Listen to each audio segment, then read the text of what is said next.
आज हम शुरुआत करेंगे SRS के साथ में, that is called as standards on related services. अब ये SRS क्या है, इसमें दो अलग अलग स्टैंडर्ड्स आने वाले हैं, दोनों का रेलेवेंस क्या है वो डिस्कस करेंगे डिटेल में। SRS काफी अच्छा है, मतलब स्ट्रेट फॉरवर्ड है, लॉजिकल है, एंड शायद आप में से कुछ लोगों ने इस ऐसे एंगेजमेंट्स किए भी होंगे। You may not be just aware कि ये स्टैंडर्ड एप्लीकेबल था, बट एंगेजमेंट सुनने के बाद आपको शायद समझ में आ जाएगा।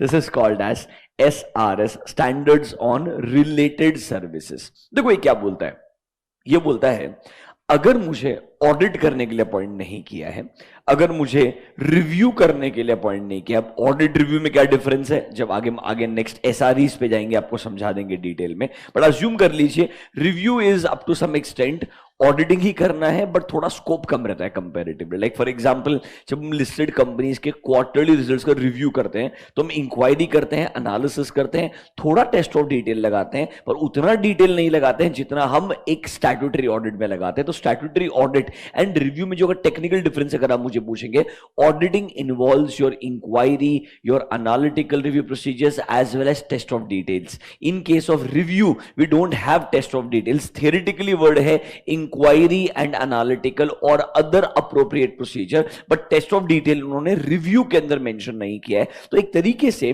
रिव्यू में ऑडिटिंग वाला पर्सपेक्टिव ही है, but the only thing is वहां पर थोड़ा स्कोप क्या है, लिमिटेड है comparatively. That is my review engagement. But sir यहां पर ना ऑडिट है ना रिव्यू है, ना ही एक engagement that is called as assurance engagement. मतलब आपको कोई कंफर्ट या कोई कंक्लूजन एज सच, मतलब देखो अश्योरेंस ना ब्रॉडर वर्ड था, audit was part of assurance, but auditing became a important industry, इसलिए उन्होंने ऑडिटिंग स्टैंडर्ड्स को अलग से लिख दिया। अश्योरेंस एंगेजमेंट्स अभी भी वो एंगेजमेंट्स रह गए जहां पर आपको इंफॉर्मेशन को एग्जामिन करके अश्योरेंस देना होता है, कंक्लूजन देना होता है। मतलब sir assurance was the broader word जिसके अंदर ऑडिटिंग एग्जिस्ट करता था, बाद में ऑडिटिंग को एक सेपरेट इंडस्ट्री बना दिया गया आइडियली। तो assurance is also very close to examination, that is you have to examine the data, examine the information and then give your opinion indirectly. But यहां पर ऑब्वियसली एक स्टैट्यूटरी ऑडिट एक year के numbers के बजाय prospective numbers हो सकते हैं, प्रोफॉर्मा फाइनेंशियल स्टेटमेंट्स हो सकते हैं। मतलब these are different types of engagement जहां पर अश्योरेंस देना होगा बट वो ऑडिटिंग में कवर नहीं होता है, इसलिए वो SAEs में चले जाता है। कहां चले जाता है?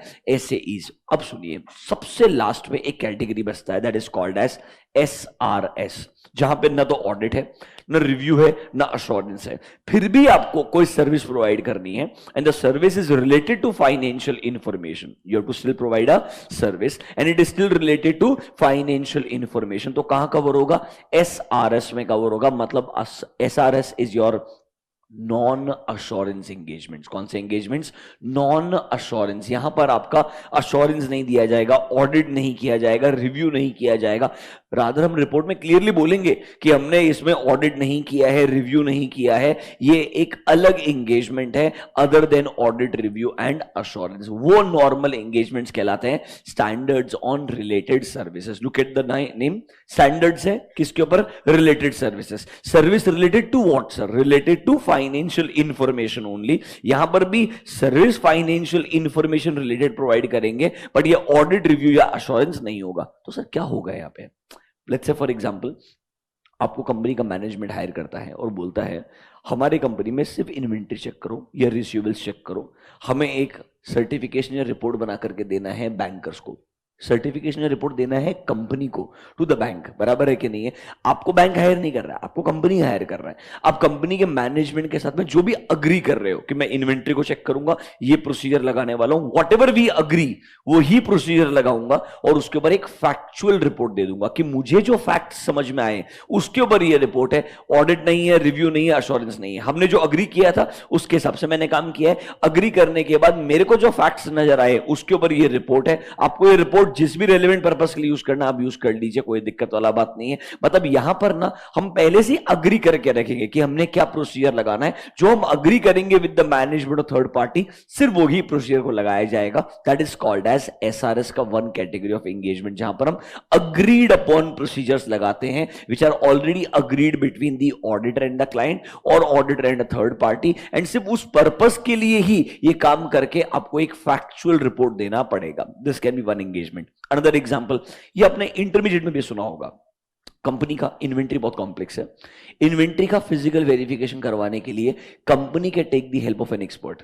मतलब इस बार ना इन्वेंट्री का फिजिकल वेरिफिकेशन, मतलब स्पेसिफिक चीज है, फिजिकल वेरिफिकेशन ही करना है, पीरियड एंड पे करने का है। कंपनी को लगता है हमारा इन्वेंट्री बहुत कॉम्प्लेक्स है, अमाउंट इन्वॉल्व ह्यूज है, खुद से करने के बजाय हम एक थर्ड पर्सन को इन्वॉल्व करना चाहते हैं। This will also sound like an expert, this will also sound like an expert, but this time you are the expert, this time you are the expert. ये एंगेजमेंट तुम्हारे लिए applicable है, the one who is getting appointed to perform the physical verification. Generally company अपने internal auditor के team members को बोलता है आप हमें हेल्प कीजिए, ये एक सेपरेट एंगेजमेंट ट्रीट कीजिएगा, हमें फिजिकल वेरिफिकेशन करना है, हमें प्रोसीजर्स मालूम है, rather up to some extent हम हमारे एम्प्लॉइज भी आपको देंगे, आप बस सुपरवाइज कीजिए एंड फिजिकल वेरिफिकेशन बराबर से परफॉर्म करवा दीजिए ताकि इन्वेंट्री का फिजिकल वेरिफिकेशन रिपोर्ट अवेलेबल हो जाए। मतलब इन सिंपल टर्म्स यहां पर आप ऑडिट नहीं कर रहे हो, रिव्यू नहीं कर रहे हो, यहां पर आप मैनेजमेंट को असिस्ट कर रहे हो कोई काम बराबर से परफॉर्म करने के अंदर। तो ये स्टैंडर्ड्स ऑन रिलेटेड सर्विसेज में कवर होता है।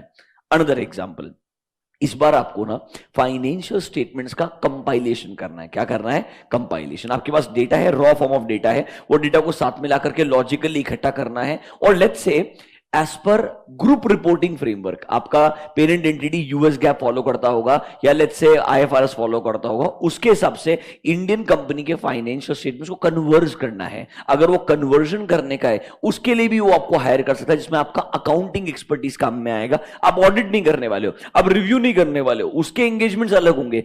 आप अपना अकाउंटिंग एक्सपर्टीज मैनेजमेंट को देने वाले हो, जिससे उनको हेल्प करोगे इन preparing and presenting the financial statements. मतलब you are going to provide a service related to financial information, जहां पर आप मे बी उनको बराबर से अकाउंटिंग करने में हेल्प कर रहे हो, फाइनेंशियल स्टेटमेंट को बराबर से बनाने में हेल्प कर रहे हो, इन्वेंट्री का फिजिकल वेरिफिकेशन में हेल्प कर रहे हो। डे टू डे बेसिस पे लेट्स से पेरेंट कंपनी को इनको एमआईएस रिपोर्ट होता है, आपको रिपोर्ट बनाने के अंदर फॉर्मेटिंग वगैरह में हेल्प करना होगा आइडियली। मतलब आप मैनेजमेंट रिलेटेड कोई भी कंसल्टिंग सर्विस प्रोवाइड कर रहे हो, but the consulting is related to financial information, the consulting is related to financial information, then all these engagements are covered under SRS. What is SRS?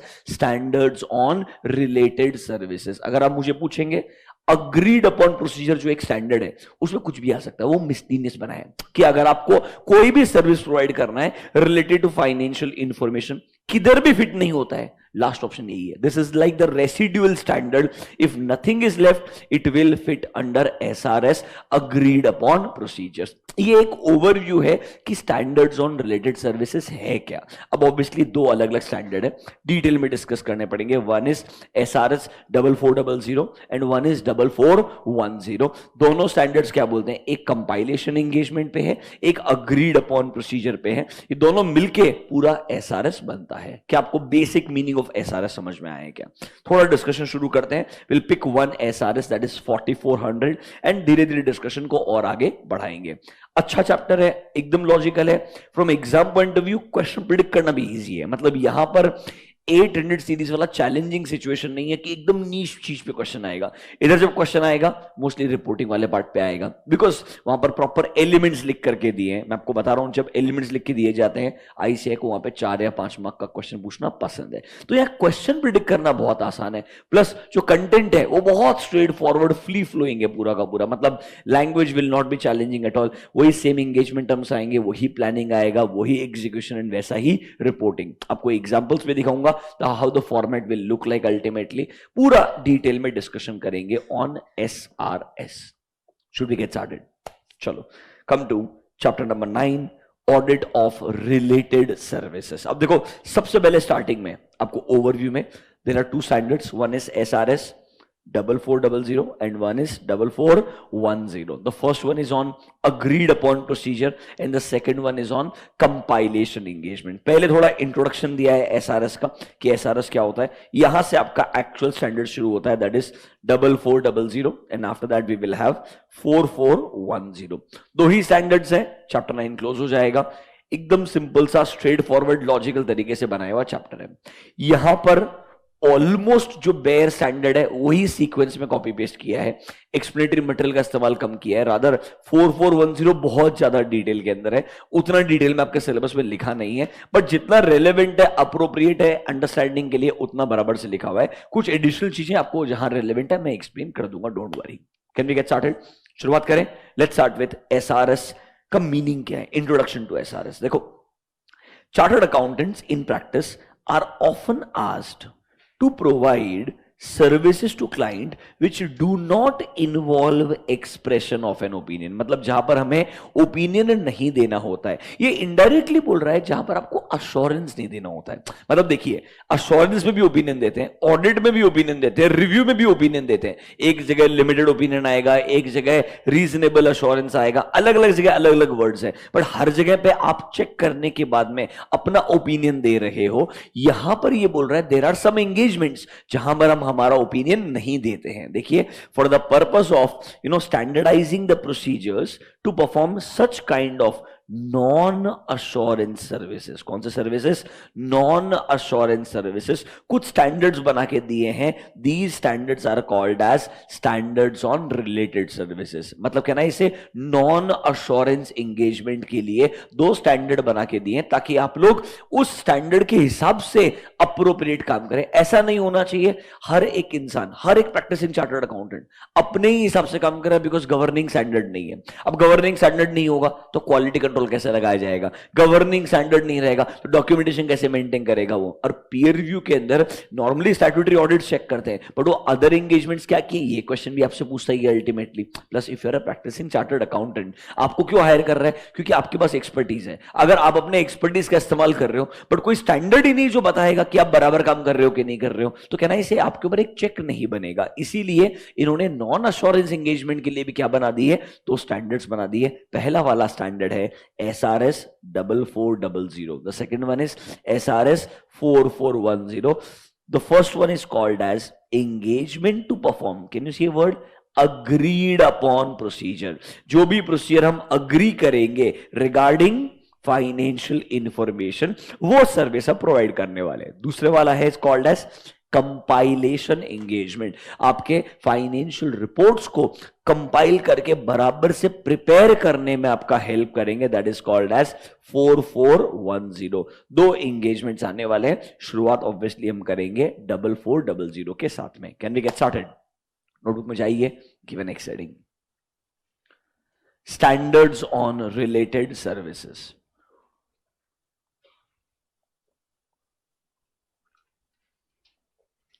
Standards on related services. Write down point number 1.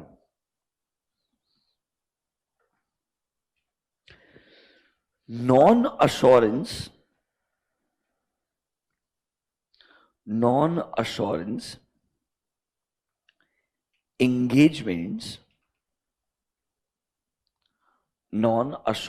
engagements can be performed by chartered accountants in practice. Can be performed by chartered accountants in practice. Can be performed by chartered accountants in practice, comma. There are two standards. There are two standards for such related services. There are two standards for such related services. Number A, SRS 4400. Number A, SRS 4400 dash करके लिखिए। Engagements to perform 4400 engagements to perform agreed upon procedures. Engagements to perform agreed upon procedures regarding financial information. Regarding financial information. And number B, SRS 4410. SRS 4410 for compilation engagement, for compilation engagement.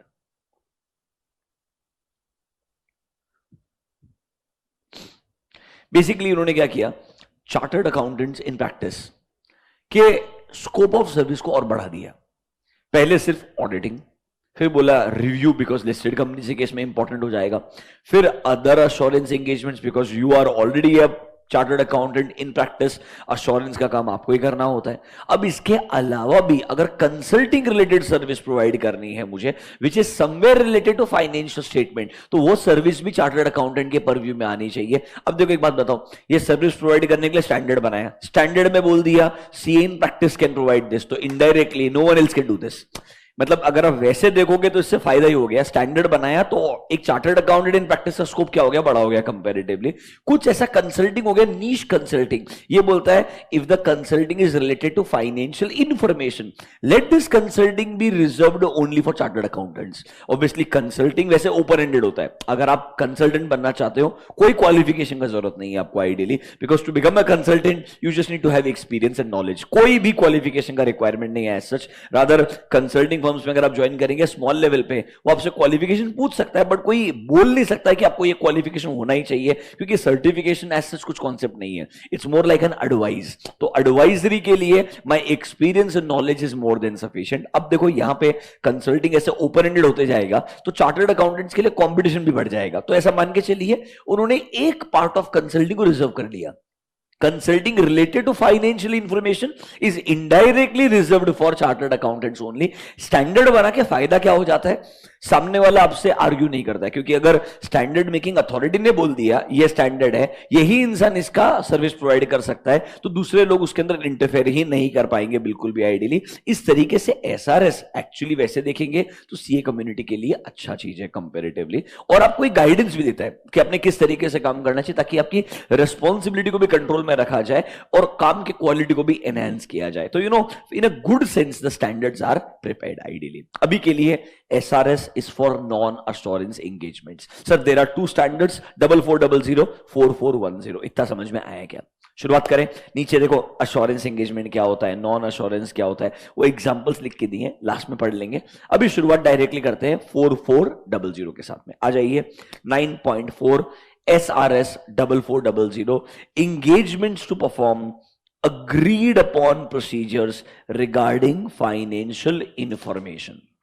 अब यहां देखो क्या बोलता है, you are a chartered accountant in practice. बहुत जगह पे word auditor ही यूज करेगा, क्या वर्ड यूज करेगा, ऑडिटर। नोटिस करेंगे ना बहुत जगह पे the word auditor is used, बहुत जगह पे, बट इसका मतलब ये नहीं है ये ऑडिट है। रिमेंबर, स्टैंडर्ड लिखते हुए ऑडिटर लिखा है, बट इसका मतलब ये नहीं यहां पर आप ऑडिट करने के लिए हायर किए गए। अगर ऑडिट होता वो एसएस में चले जाएगा, एसआरएस में नहीं आएगा। यहां पर इनका पॉइंट क्या है, आप ना ऑडिटर वाला ही काम करेंगे, बट इस बार आप ओपिनियन नहीं देंगे। क्या नहीं देंगे, ओपिनियन नहीं देंगे।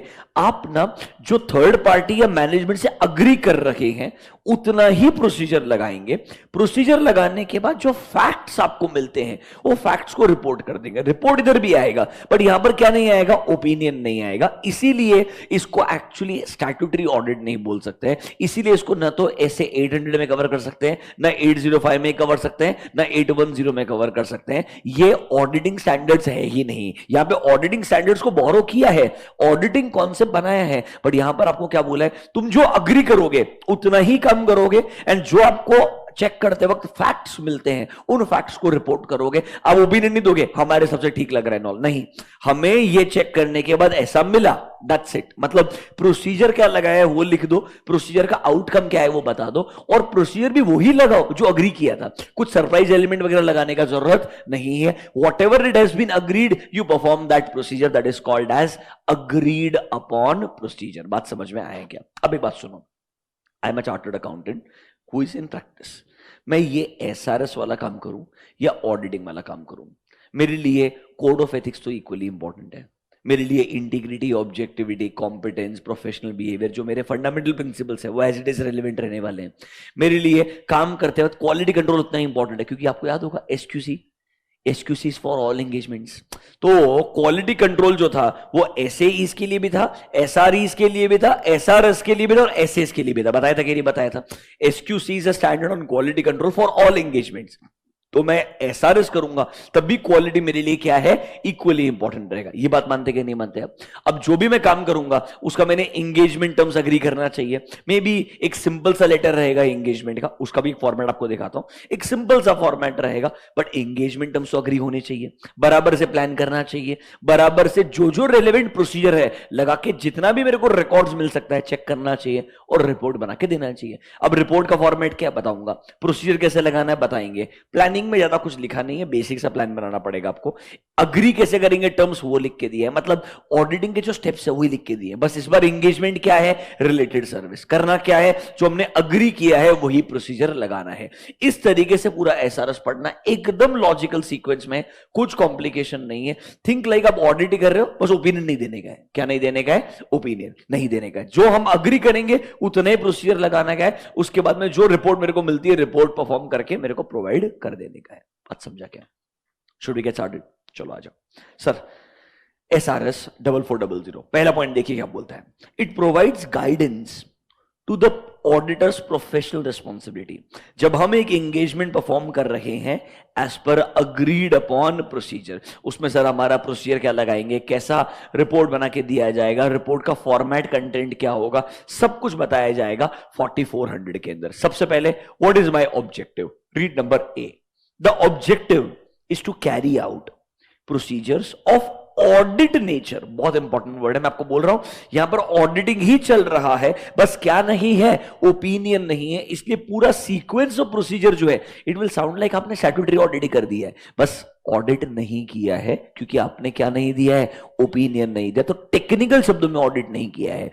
And sir there is a difference, यहां पर भी इंडिपेंडेंस इंपॉर्टेंट है बट इतना इंपॉर्टेंट नहीं है क्योंकि आप स्टैट्यूटरी ऑडिटर नहीं हो। तो हम बोलेंगे आपने अनबायस्ड तरीके से काम करना चाहिए, बट आप अगर कंपनी के रिलेटिव भी हुए डायरेक्टर वगैरह के तो भी चल जाएगा, कोई फर्क नहीं पड़ेगा। हालांकि वो क्वेश्चन पूछेंगे कि आप अगर ऐसा काम करवाने के लिए अपने किसी रिलेटिव को अपॉइंट कर रहे हो तो सर उसका इंडिपेंडेंस कॉम्प्रोमाइज होता है ना। चार्टर्ड अकाउंटेंट्स एक्ट के 141 एप्लीकेबल नहीं है, सॉरी कंपनीज एक्ट का सेक्शन 141 एप्लीकेबल नहीं है, बट चार्टर्ड अकाउंटेंट्स एक्ट का कोड ऑफ एथिक्स तो एप्लीकेबल है। वो तो आपको पूछेगा ना, आपने एंगेजमेंट एक्सेप्ट करने से पहले आपका इंडिपेंडेंस कॉन्फ्लिक्ट है तो क्यों एक्सेप्ट किया। अलाउड है, मना नहीं करेगा आपको, पर एंगेजमेंट एक्सेप्ट कर रहे हो मतलब थोड़ा बहुत तो बायसनेस आपका आएगा है ना अल्टीमेटली। मतलब यहां पर ना ऐसा मान के चलिए रिस्ट्रिक्शंस बहुत कम है, आपको जो अग्री किया गया वो प्रोसीजर लगाना है और एक सिंपल सा रिपोर्ट बना के दे देने का है। Just imagine I am the internal auditor, मुझे कंपनी के मैनेजमेंट ने बोला फिजिकल वेरिफिकेशन में हेल्प कर दे, मैं बोलूंगा ओके तुम्हारा इन्वेंटरी वगैरह क्या डिटेल मुझे प्रोवाइड कर दो सारा का सारा, उसके बाद मैं मेरा एक्सपर्टीज यूज करके आपको फिजिकल वेरिफिकेशन करने में हेल्प कर दूंगा और एक डिसेंट रिपोर्ट बना के दे दूंगा। That's my job. It's more like a consulting where I will work along with management, where I will work along with management to help them. But remember, I need to be as unbiased as possible. I need to be as professional as possible because you are a chartered accountant in public practice. Are you understanding this? आइए sir, आप जो भी agreed upon procedures है वो audit nature का रहेगा, वो perform कीजिए। एंड सर ऑब्वियसली ये कंपनी के लिए कर सकते हैं, थर्ड पार्टी के लिए कर सकते हैं, जिससे भी आपने अग्री किया, और ऑब्वियसली रिपोर्ट बना के दे देंगे on factual findings. You will give a report on factual findings. It's not an opinion. मतलब जो facts और findings हमें मिलेंगे सिर्फ उस पे रिपोर्ट आएगा। हम नहीं बोलेंगे हमारे हिसाब से सब अप्रोप्रिएट, हम बोल रहे हैं प्रोसीजर लगा के ये मिला, प्रोसीजर लगा के कुछ नहीं मिला, खत्म बात। I will not give an opinion. I will just say this was the outcome of my procedure. ये प्रोसीजर लगाया ऐसा मिला। हम ये भी बोलेंगे अगर हमने और प्रोसीजर लगाया होता शायद कुछ और मिल सकता था, क्योंकि हमने ऑडिट किया ही नहीं है ना, हमने वही प्रोसीजर लगाया जो आपसे और हमने अग्री किए हुए थे। I just perform 3 steps, I did not think of any other step. In audit you think of additional procedure, you think of analytical procedure. यहां पर अगर हमने वो अग्री नहीं किए तो वो लगाएंगे क्यों, और वो लगाएंगे ही नहीं तो नया आउटकम कैसे आएगा आइडियली। यहां पर मान के चलिए जो हमने अग्री किया उतना ही काम किया जाएगा। देखो, as the auditor simply provides a report of the factual findings, no assurance is provided by him in his report. Instead, users of the report assess for themselves. वो खुद assess करके findings को देख करके अपने खुद के conclusion को draw करेंगे. यहां पर chartered accountant will not give a conclusion. Chartered accountant will only give his findings. उन्हें डिसाइड करके अपने हिसाब से खुद कंक्लूड करने दो इस कंपनी का इन्वेंट्री बढ़िया है कि नहीं है, इस कंपनी का रिसीवेबल्स बढ़िया है कि नहीं है. ये उनको डिसाइड करना है जो मेरा यूजर है, ना कि सर चार्टर्ड अकाउंटेंट जिसने क्या दिया है, रिपोर्ट दिया है. अंडर नोटबुक्स 4400 पहला हेडिंग लिखिए, उसमें लिखिए पॉइंट नंबर 1. ये इंट्रोडक्शन था कि 2 स्टैंडर्ड्स आने वाले हैं. अब पहला स्टैंडर्ड डिस्कस कर रहे हैं, SRS 4400. उसके अंदर लिखिए point number 1, objective of the agreed upon procedures engagement. Objectives of the agreed upon procedures engagement is to carry out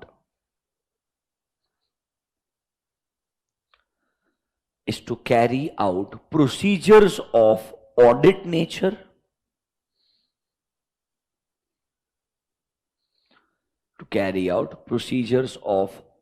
nature, which have been agreed to carry out procedures of audit nature which have been agreed with the entity or any appropriate third party, agreed with the entity or any appropriate third party, and to report on factual findings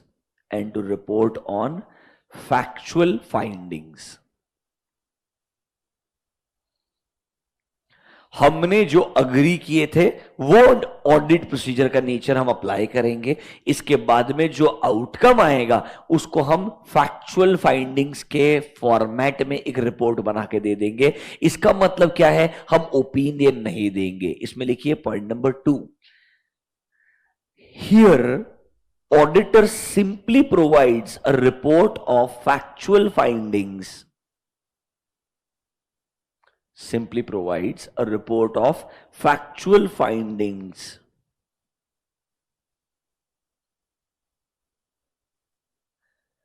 And does not give any assurance. Does not give any assurance. Comma, instead in this case, users are expected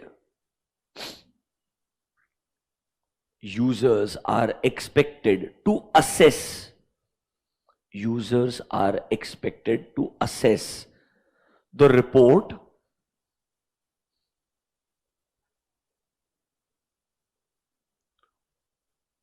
one second.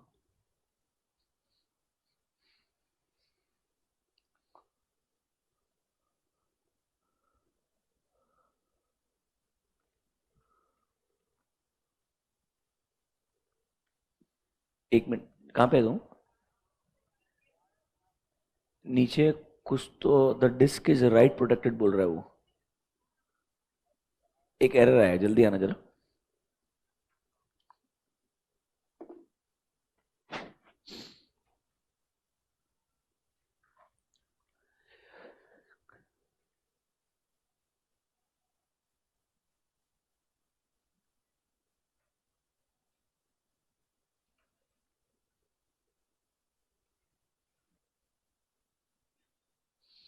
चलो चलते हैं. It's working fine now.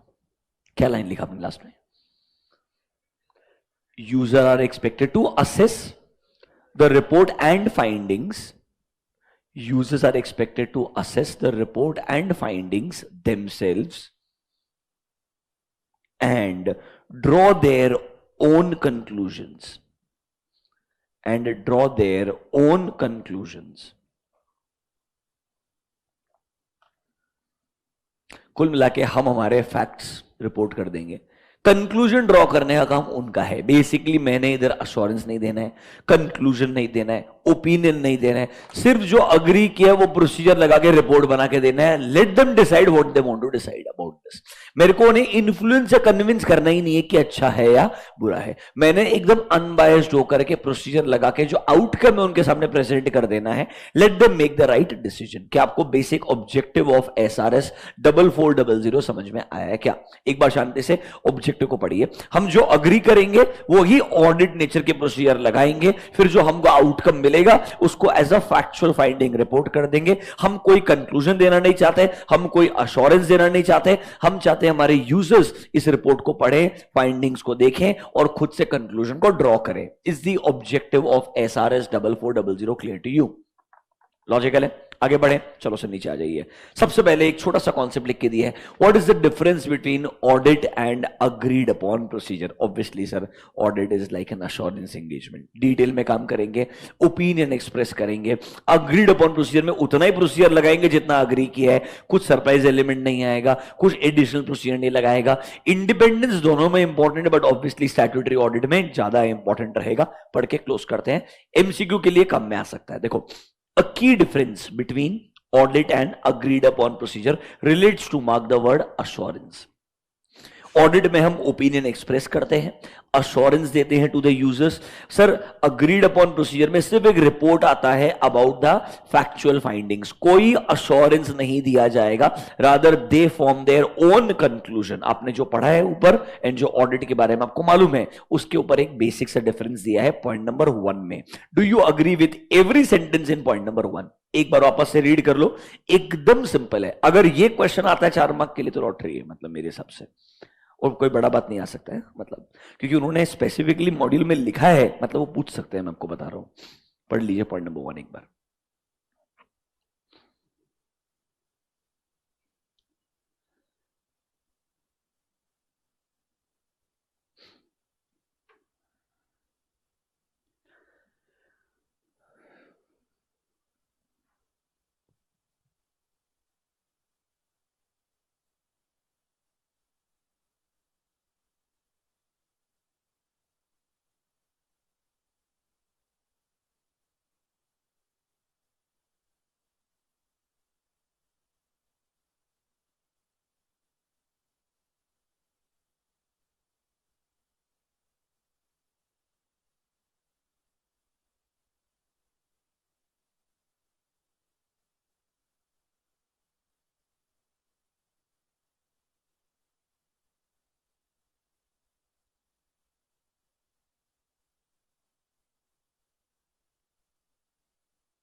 Okay, नीचे देखो क्या बोलता है। For example, an agreed upon procedure engagement to evaluate validity of accounts payable may state the following, कि हम सिर्फ कंपेयर कर रहे हैं, सप्लायर के स्टेटमेंट ऑब्टेन कर रहे हैं सर, उसके बाद में confirmations and we are comparing the amount with the trial balance. ये एग्जांपल दे रहे हैं। Normally what procedures you may apply before obviously applying, you have to agree with these procedures कि हम ऐसे प्रोसीजर लगाने वाले हैं, फिर आप वही प्रोसीजर लगाने वाले हो। Further actual findings like variation in balances that is in TB और statements are given, the actual findings are reported without providing an assurance. कुछ नहीं, प्रोसीजर जो अग्री किया है एज इट इज लगाएंगे, जो फाइंडिंग मिलेगा डिफरेंस है तो डिफरेंस है, ऑब्वियसली क्यों है थोड़ा लॉजिकली चेक करेंगे, बट ओवरऑल डिफरेंस है, कंक्लूजन दे देंगे। हम ये नहीं बोलेंगे इसके बाद में पेएबल रिलायबल है कि नहीं है, you know receivables is reliable और not, that you decide whether it is reliable और नॉट। मैंने प्रोसीजर लगाया, ये आउटकम आया, डिसीजन तेरा है, ये नंबर्स पे तुझे रिलाई करना है या नहीं करना है। इट्स मोर लाइक कंपनी ने लोन लिया है बैंकिंग कंपनी से, आपके इन्वेंट्री वगैरह को एज अ कोलेटरल रखा होगा, इन्वेंट्री के नंबर्स के ऊपर हमने सर्टिफाई करके दे दिया, हमने ये प्रोसीजर लगाया है, ये आउटकम है। अब बैंकिंग कंपनी का डिसीजन है, they want to continue with the lending facility और नॉट, ये उनका चॉइस रहेगा। मैंने जो अग्री किया था उतना प्रोसीजर लगा के आपको सर्टिफिकेट दे दिया। You decide, you make a decision eventually what you want to interpret out of the outcome side. मेरे को सिर्फ एज इट इज रिपोर्ट करना है फाइंडिंग्स को। डिफरेंस समझ में आया क्या? नोटबुक में जाइए, अंडर SRS 4400 पॉइंट नंबर 1 आपका ऑब्जेक्टिव था, लिखिए point number 2 difference between, point number 3 है okay, difference between audit and agreed upon procedures, difference between audit and agreed upon procedures. I think reference should be sufficient, लिखने का जरूरत नहीं है, बहुत स्ट्रेट फॉरवर्ड है, डैश करके लिखो, रेफर पेज नंबर 9.4।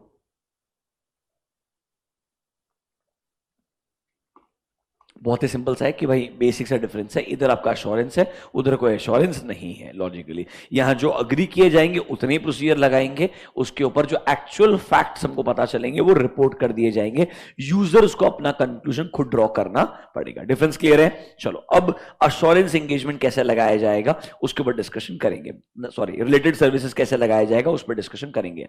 9.5 वापस से ऑडिटिंग वाला पूरा मैकेनिज्म आने वाला है। Look at the heading, general principles of N agreed upon procedure. जैसे ऑडिट में कोड ऑफ एथिक्स के फंडामेंटल प्रिंसिपल इंपॉर्टेंट है, वैसे ही एसआरएस में भी कोड ऑफ एथिक्स, क्योंकि अल्टीमेटली एसआरएस भी तो इनडायरेक्टली आईसीआई का मेंबर ही परफॉर्म कर रहा है ना। ऐसे हो गया, एसई हो गया, एसआरई हो गया, एसआरएस हो गया, कर कौन रहा है? Chartered accountant who is in public practice, वही काम करने वाला है। तो जो कोड ऑफ एथिक्स एसएस में एप्लीकेबल है वही कोड ऑफ एथिक्स सब जगह पे रेलेवेंट रहने वाले हैं। देखो नंबर 1 क्या बोलते हैं, auditor should comply with the code of ethics issued by ICAI. Same fundamental principle से चेक कर लीजिए, integrity, objectivity, professional confidence, confidentiality and professional conduct and technical standards. मतलब आपका बिहेवियर एंड काम करने का तरीका should be in compliance with all applicable standard. इसमें कौन सा एप्लीकेबल स्टैंडर्ड रहेगा? SRS 4400। बराबर है कि नहीं है? पॉइंट नंबर 2 देखो, independence is not a requirement for agreed upon procedure. However ये बोलना कि आप कंप्लीटली इंडिपेंडेंट नहीं रहोगे ये भी गलत होगा।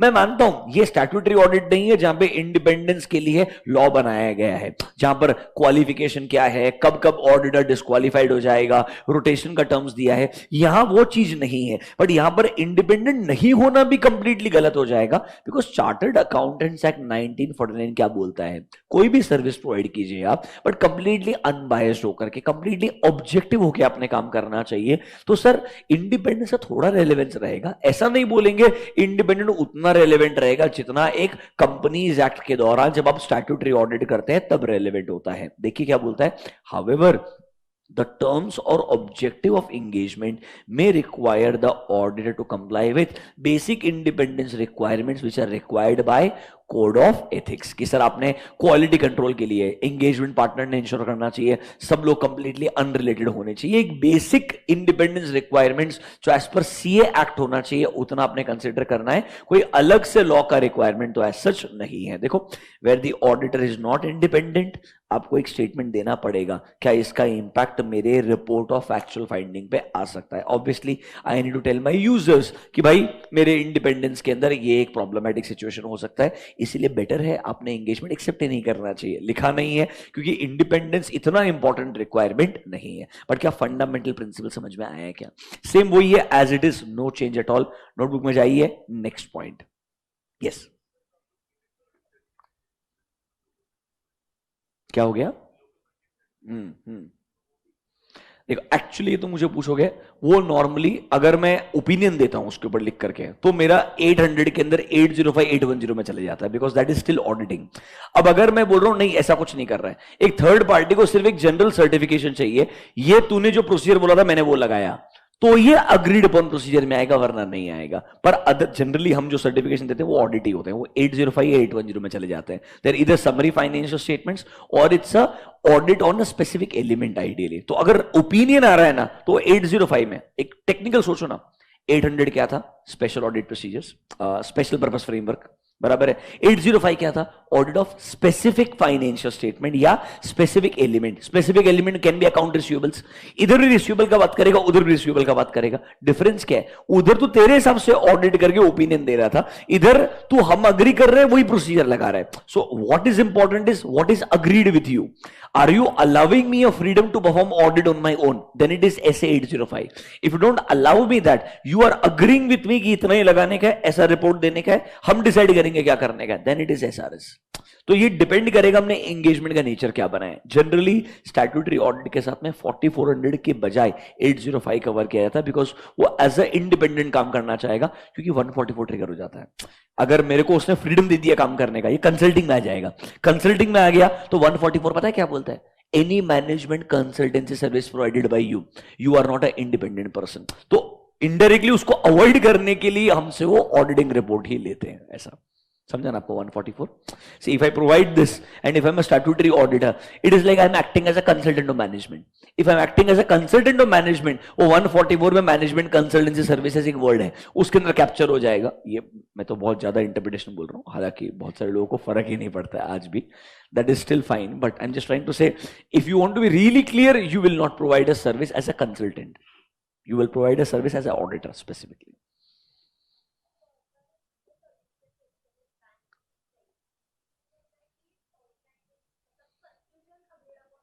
हम्म हम्म।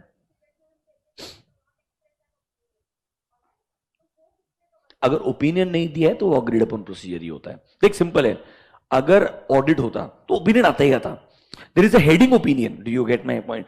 दो रिपोर्ट्स को डिफरेंशिएट करने का तरीका सिंपल है। If there is a opinion heading, that means it is audit. There is no question about it. तुमने प्रोसीजर कैसे भी डिसाइड किए होंगे, if I am giving an opinion word in my report, it is a audit, that means ये SAs में चले जाएगा। अब वो 800 में आएगा, 805 में आएगा, 810 में आएगा, depending upon the circumstances. If it is not an opinion where I clearly say ये मैं कोई ओपिनियन नहीं दे रहा हूं, कोई अश्योरेंस नहीं दे रहा हूं, तो वो एसआरएस के अंदर आएगा। एसआरएस में नॉर्मली इसलिए बोलते हैं, अगर मैं स्टैट्यूटरी ऑडिटर है, इधर इनडायरेक्टली डायरेक्टली नहीं बोला है, चार्टर्ड अकाउंटेंट्स एक्ट में बोला है, अगर मैं इंडिपेंडेंट ऑडिटर है तो मैंने 144 वाली सर्विसेज प्रोवाइड नहीं करनी चाहिए। मतलब मैंने कोई भी ऐसी सर्विस प्रोवाइड नहीं करनी चाहिए जहां पे ऐसा माना जाएगा I am acting as a consultant of the company. If I am acting as a consultant, that means I am working for the management, and if I am working for the management, I can not remain the statutory auditor of the same company ideally. तो अभी तुम क्या कर रहे हो? Normally report देख के difference simple है। If it is opinion, it is audit. If it is not an opinion, then it is a agreed upon procedure. Normally SRS के अंदर ही normally आना चाहिए। Other than if it is a review engagement, तो बात अलग हो गया, उसमें अलग assurance आता है। If it is a SAE का assurance तो अलग हो गया। अगर किधर भी फॉल नहीं होता है तो लास्ट ऑप्शन SRS का ही है, वो 4400 ही है। 4410 भी नहीं है क्योंकि वो भी स्पेसिफिक है। 4400 इज द लास्ट स्टैंडर्ड। जब कुछ भी किधर भी फॉल नहीं हुआ, फिर भी मैंने as a chartered accountant in practice काम लिया है, which is related to financial information, will fall under 4400 in the end. But remember, clearly बोल रहा है ये चीज कि तुमने ओपिनियन नहीं देना है। तुमने अगर ओपिनियन दे दिया वो 44, तो तुम कंफ्यूज हो। तुम 4400 लगाना चाहते हो पर ओपिनियन भी देना चाहते हो। So you are getting confuse between 4400 and 805। So you should not be confused. You should be clear when agreeing with the engagement terms ideally. Rather, engagement terms से लिखना भी पड़ता है कि हम engagement करेंगे as per SA 805 या as per SRS 4400. तो उससे और clarity होना चाहिए, and then you should stick to that standard. You should not move to other standard at all. वो जो standard बोलता है तुमने वही करना चाहिए normally.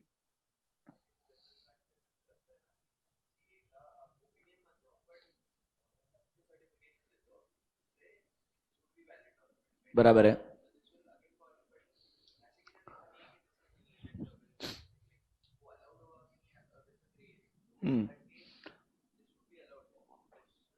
See, they have used the word as certificate directly. They differentiate between certificate and report. अब तुमको पढ़ाया था चैप्टर नंबर 7 में। सो सर्टिफिकेट में इनडायरेक्टली मैं ओपिनियन नहीं देता हूं, समझ रहे मेरा बात? इट्स जस्ट मैंने एग्जामिन किया, एग्जामिन करके ये आउटपुट आया, मैंने लिख के दे दिया। प्रॉब्लम एक ही है इस केस में, मैं यार कंप्लीटली अनबाइज्ड हूं। बट 4400 में अगर जा रहा हूं तो I am acting as a consultant also. Do you get my point? तो सर ये कैसे डिटरमाइन करेंगे कि मैं इंडिपेंडेंट हूं कि नहीं हूं? That is the only problem. Problem is not can I give a certificate और not. Problem is I can give a certificate, but if I give a certificate I am still independent और not. That is the main question. मेरे हिसाब से जो आज तक general practice में normally statutory auditors करते आए हैं वो एक्सेप्ट, जैसे एक जमाने में इनपुट क्रेडिट के लिए भी सर्टिफिकेट लेते थे चार्टर्ड अकाउंटेंट से. सर्विस टैक्स का जो जमाना था, इनपुट क्रेडिट, सैनवेट एनवेट के क्रेडिट के रिगार्डिंग भी सर्टिफिकेशन लिया जाता था. वो सर्टिफिकेट अलाउड था, स्टैट्यूटरी ऑडिटर प्रोवाइड करता था. वो सर्टिफिकेट में ओपिनियन होता ही नहीं था. हम जो उसने अग्री किया वो चेक करने के बाद नॉर्मल सर्टिफिकेट देते थे. 50,000 रुपए मिलता था 2009 के अंदर भी. समझ रहे हो? आई स्टिल रिमेंबर पीडब्ल्यूसी जितेंद्र मेडचंदन used to sign, my partner, 51,000 rupees for that certificate. Only one. 2009 का बात कर रहा हूं मैं आइडियली. बट तब भी चार्टर्ड अकाउंटेंट्स एक 90 तो था ही ना अल्टीमेटली. वापस ये सिचुएशन, ये ग्रे एरिया तुमको इससे डिटरमाइन करना पड़ेगा कि if it is a normal practice it is okay, but if it's something that it clearly looks like it's a consulting then it will not be acceptable. तुम अगर management के हिसाब से ही काम करके उनका ही एक कंसल्टेंट बन जाओ तो 144 में कोई तुमको चैलेंज जरूर कर सकता है, अनलेस ऑब्वियसली कोई तुम्हारे अगेंस्ट में कंप्लेन नहीं करेगा तो चलते रहेगा. कोई जब कंप्लेन करेगा तो प्रॉब्लम आएगा. मतलब ये तो फैक्ट है.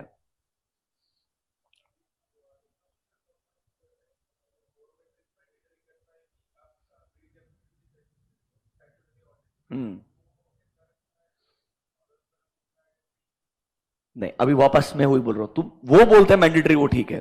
मैनेजमेंट तुमसे अग्री कैसे करवाता है वो इंपॉर्टेंट है. If it sounds like a normal certification जहां पर तुम ओपिनियन नहीं दे रहे हो, बराबर है, मैं बोलूंगा ये एसआरएस का एंगेजमेंट ही है, बट मैं एज अ कंसल्टेंट काम नहीं कर रहा हूं. तुम्हारे लिए एक रिक्वायरमेंट है, क्योंकि as a statutory auditor I am knowledgeable person, I can give you certification, but I am not performing an audit opinion. I am not performing any consulting service for you. I am just giving you a certification on the basis of my knowledge. जैसे example बताता हूं आपको मैंने तुमको Bajaj finance वाला example दिया. अगर एक बंदे का कोई स्टैट्यूटरी ऑडिटर है या लेट्स से कंपनी का स्टैट्यूटरी ऑडिटर है, उसके पास नॉलेज है, उसने मेरे नेटवर्क पे सर्टिफिकेट दे दिया, वो ओपिनियन नहीं दे रहा है इसके ऊपर.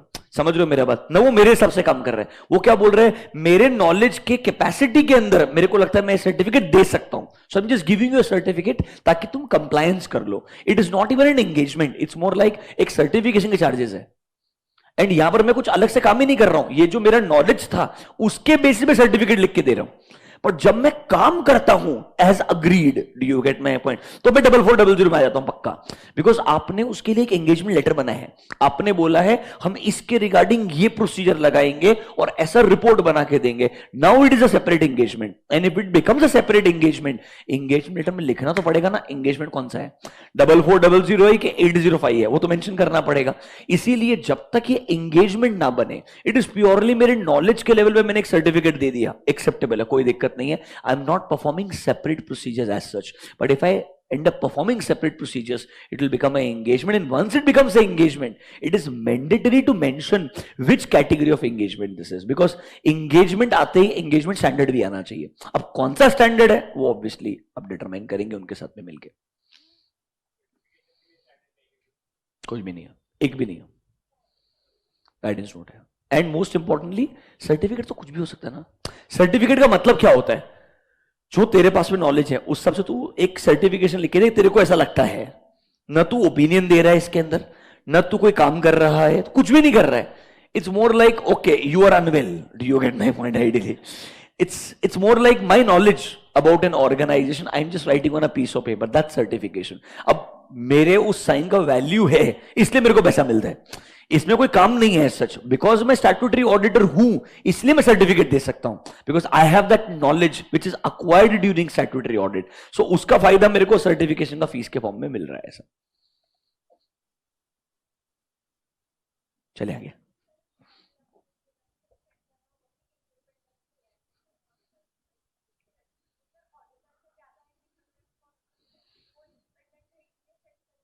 बराबर है ना, इसलिए मैं यहां बोल रहा हूं इंडिपेंडेंट होना अच्छा है, बट अग्रीड अपॉन प्रोसीजर जैसा जो काम होता है ये इनडायरेक्टली बोल रहा है कंसल्टिंग का काम है, तो हम इंडिपेंडेंस पे इतना एम्फसाइज नहीं करते हैं. एसआरएस बोलता है you should be independent, but I am not that much focused on independence जितना फोकस मैं ऑडिट के दौरान होता हूं।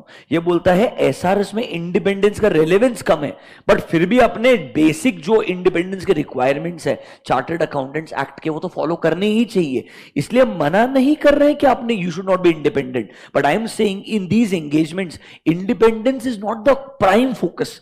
यहां पर प्राइम फोकस है प्रोसीजर कैसे एग्री कर रहे हैं, कैसा रिपोर्ट बना के दे रहे हैं। ऑडिट में independence is prime focus because तुम ओपिनियन देने वाले हो, plus there is a law that says you should be a qualified not a disqualified person. तो जहां पर लॉ आ जाएगा तो मेरे को इंडिपेंडेंस को प्रायोरिटी देना पड़ेगा। यहां पर एक्सपेक्टेशन प्लस ये जो मेरी रिपोर्ट है ये यूज करने वाले लोग लिमिटेड है, जो ऑलरेडी जानते हैं कि मैं रिपोर्ट देने वाला हूं, they are already aware about me. तो यहां पे इंडिपेंडेंस प्रूव करने का जरूरत थोड़ा कम हो जाता है। ये बोल रहा है it is less relevant, it is not saying you should not be independent at all. Obviously auditor से बेटर इंडिपेंडेंट तो कोई हो ही नहीं सकता है for an engagement.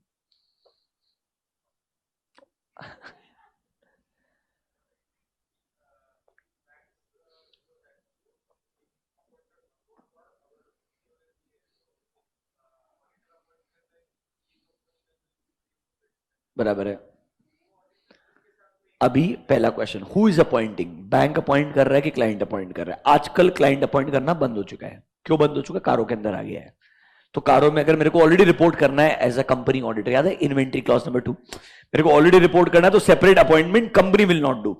If I am getting appointed by the banker and banker is agreeing with me, देख मेरे bank के केस में यही इन्वेंट्री है, मेरे ये स्पेसिफिक 5 प्रोसीजर है, तू वो लगाने के बाद मेरे को एक सर्टिफिकेट दे दे, रिपोर्ट दे दे, बराबर है। तो this is SRS 4400 for the chartered accountant because I am working on behalf of a bank where we have agreed upon that these are the procedures I will apply. So I will have a engagement with the bank. इसीलिए objective में लिखा है I can agree with the company और with appropriate third party. देखो ना point number 1 आपके objective में आपने लिखा है हम वो प्रोसीजर लगाएंगे ऑडिट नेचर के which are agreed either with the entity और with any appropriate third party जो इस केस में रेलेवेंट रहेगा। यहां बैंक मेरे को अपॉइंट कर सकता है, बिल्कुल लॉजिकल है। राधा सबसे कॉमन एग्जांपल 4400 का वही है कि बैंक मुझे हायर करता है उनके हिसाब से चेकिंग करके उनको रिपोर्ट देने का।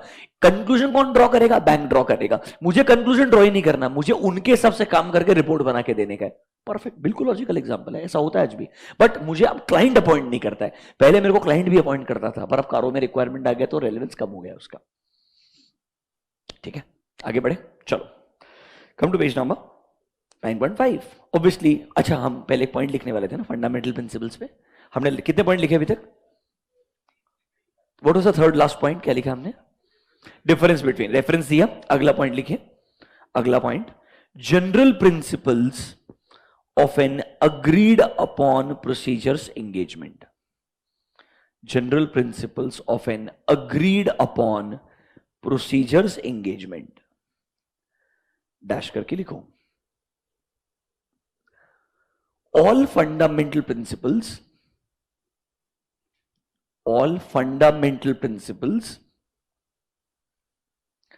as per code of ethics,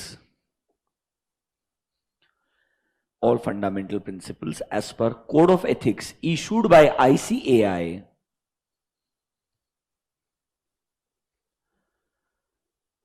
code of ethics issued by ICAI are relevant when performing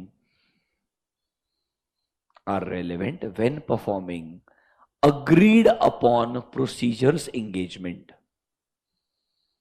when performing agreed upon procedures engagement।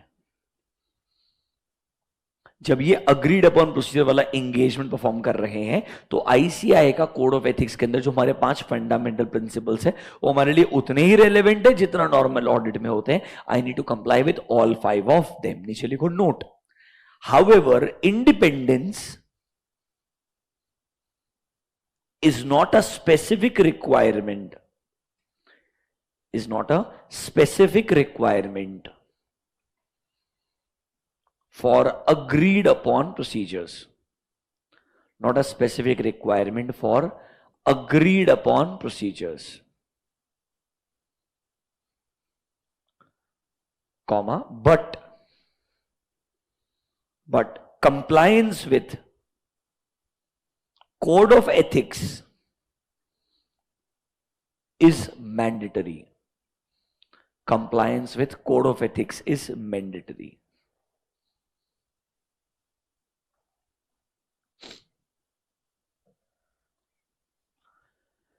तो भाई SRS 4400 में एंगेजमेंट क्या अलग है वो समझ में आ गया, how it is different from audit समझ में आ गया, and obviously general principles as it is apply करेंगे. अब कुछ नहीं, एंगेजमेंट टर्म्स को अग्री करना पड़ेगा. तो जैसे 210 में प्रॉपर एंगेजमेंट टर्म्स होते हैं, यहां पर भी वैसे प्रॉपर एंगेजमेंट टर्म्स बनाए जाएंगे. लेट्स रीड एंगेजमेंट टर्म्स में क्या क्या आएगा. पेज नंबर 9.5 देखो.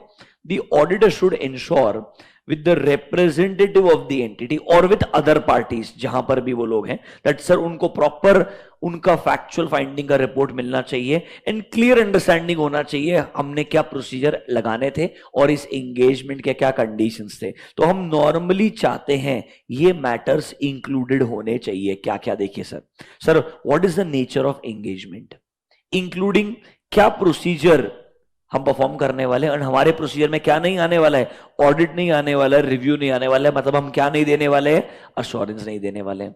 हमने एंगेजमेंट टर्म्स में ये भी एग्री करना चाहिए what is the overall purpose of engagement. हमने एग्री करना चाहिए हम लेट्स से फाइनेंशियल इंफॉर्मेशन में कौन सा एरिया चेक करने वाले हैं, रिसीवेबल, पेएबल, इन्वेंट्री और may be entire financial information, and हमारे क्या अग्रीड अपॉन प्रोसीजर लगाए जाएंगे. देखो nature, timing and extent of क्या स्पेसिफिक प्रोसीजर लगाना है, ये सब कुछ एंगेजमेंट टर्म्स में एग्री हो जाएगा. मतलब इसमें जो जो टर्म्स में लिखा है एग्जीक्यूशन वही होने वाला है एंड रिपोर्टिंग भी उसके हिसाब से आएगा. There is nothing additional here. मतलब हमने एंगेजमेंट टर्म्स में नेचर ऑफ एंगेजमेंट, किसके लिए काम कर रहे हैं, क्या प्रोसीजर लगाने वाले हैं, हमारा काम ऑडिट, रिव्यू, अश्योरेंस देना नहीं है, हम सिर्फ एक रिपोर्ट बना के देंगे that will be a factual finding report. ये सब कुछ एंगेजमेंट टर्म्स में लिखना पड़ेगा. एंड ऑब्वियसली भी बताना पड़ेगा ना कि भाई जो हम रिपोर्ट बना के देने वाले हैं सिर्फ आपके लिए रेलेवेंट है, किसी और के लिए रेलेवेंट ही नहीं होगा. देखो limitation on distribution of the report of actual finding, क्योंकि सर वो और किसी और के लिए रेलेवेंट रहेगा ही नहीं. पर अगर ये कॉन्फ्लिक्ट करता है किसी लीगल रिक्वायरमेंट के साथ में तो ऑब्वियसली ऑडिटर ने वैसा एंगेजमेंट एक्सेप्ट ही नहीं करना चाहिए, because standard can never override the law. If law does not allow me to accept such an engagement, I should not accept any such engagement. I can not override law, simple बात है ultimately. पर sir obviously ये report किसके लिए relevant है वो एक restriction बना के भी देना पड़ेगा. मतलब कहना इसे ये बिल्कुल basic contents of engagement letter बोल रहा है. क्या बोल रहा है, कंटेंट्स ऑफ एंगेजमेंट लेटर. इधर आओ, let me show you sample 4400. This is report appendix 2, appendix 1. देखो example of an engagement letter for an agreed upon procedure. देखो to the board of directors और appropriate representative who engage the auditor. This is in reference to your letter dated appointing us to perform agreed upon procedure regarding which area, inventory, sales, profit जो भी रहेगा. This letter is to confirm our understanding of the terms and objectives of our engagement and sir about the nature and limitation of service that we will provide. Obviously पहले हमने draft आपको बना के दिया होगा, आपने अग्री किए होंगे, हमारे टर्म्स लिखे होंगे. ये फाइनल कंफर्मेशन है कि हम उसमें जो लिखा है उसको क्या करते हैं, अग्री करते हैं.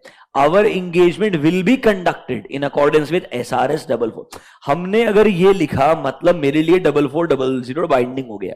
अब मैं सिर्फ 4400 की बात मानूंगा क्योंकि ये एंगेजमेंट का एक्सेप्टेंस किस कंडीशन पे किया है, 4400 पे किया है. अगर यही एंगेजमेंट 805 में अग्री किया होता तो मैं बोलता we will conduct audit in accordance with SA 805. तो मेरा ओपिनियन भी एज पर 805 आता था. यहां पर मैंने बोला एज पर SRS है तो मेरा काम भी क्या होगा, एज पर SRS होगा. देखिए पूरा नाम लिख के दिया है which is issued by chartered accountant and हम अकॉर्डिंगली हमारे रिपोर्ट में भी लिखेंगे sir we have agreed to perform the following procedure and report to you as a factual finding. जो भी प्रोसीजर लगाएंगे वो लगाएंगे. देखो the procedure that will perform are solely assist you for this purposes. Our report is not to be used for any other purpose. क्या limitation दे रहा है कि नहीं दे रहा है, मतलब लिटरली आपकी जो लिस्ट है ना, nature of engagement, state the purpose, क्या प्रोसीजर लगाने वाले हैं, रिपोर्ट देने वाले हैं, रिपोर्ट देंगे बट ये ऑडिट रिव्यू नहीं होने वाला है, इसका यूज किस पर्पस के लिए लिमिटेड है, ये चीजों को दिमाग में रख के एंगेजमेंट लेटर बनाया गया. मतलब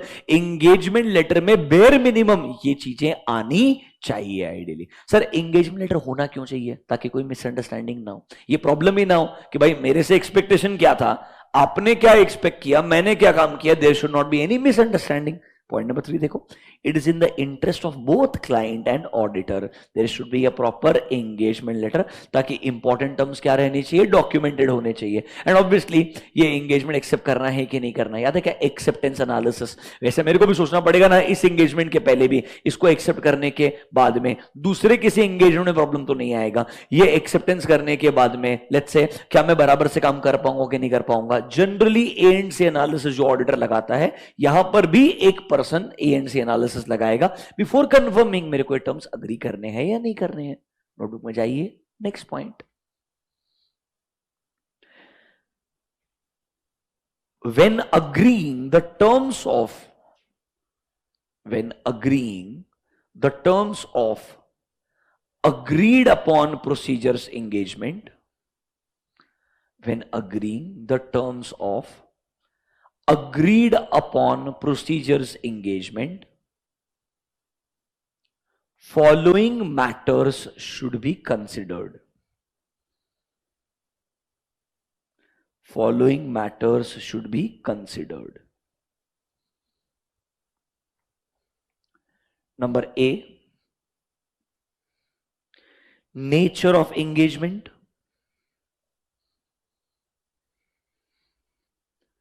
including the fact, nature of engagement, including the fact that it is not an audit or review,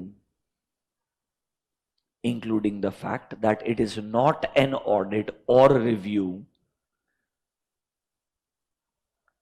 comma, therefore no assurance will be provided. Therefore no assurance will be provided. Number 2, state the purpose of engagement.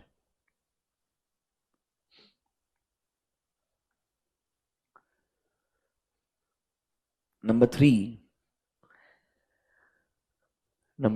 identify the area of financial information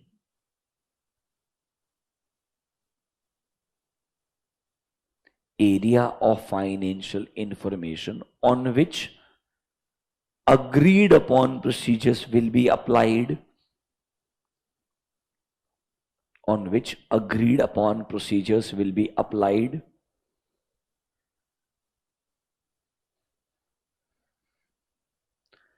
Next, nature, timing and extent of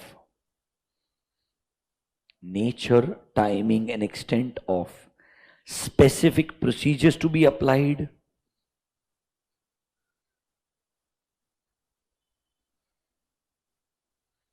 And last one, limitation on distribution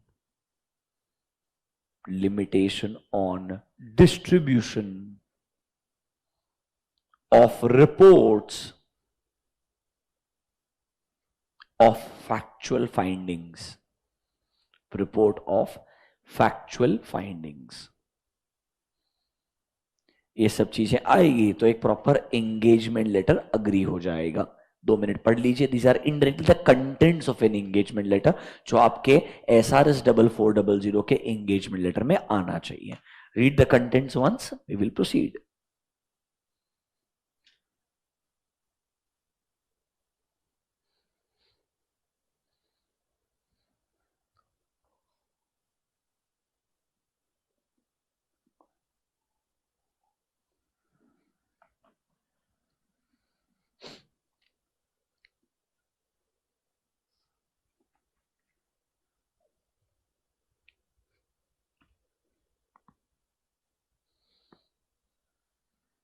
Yes.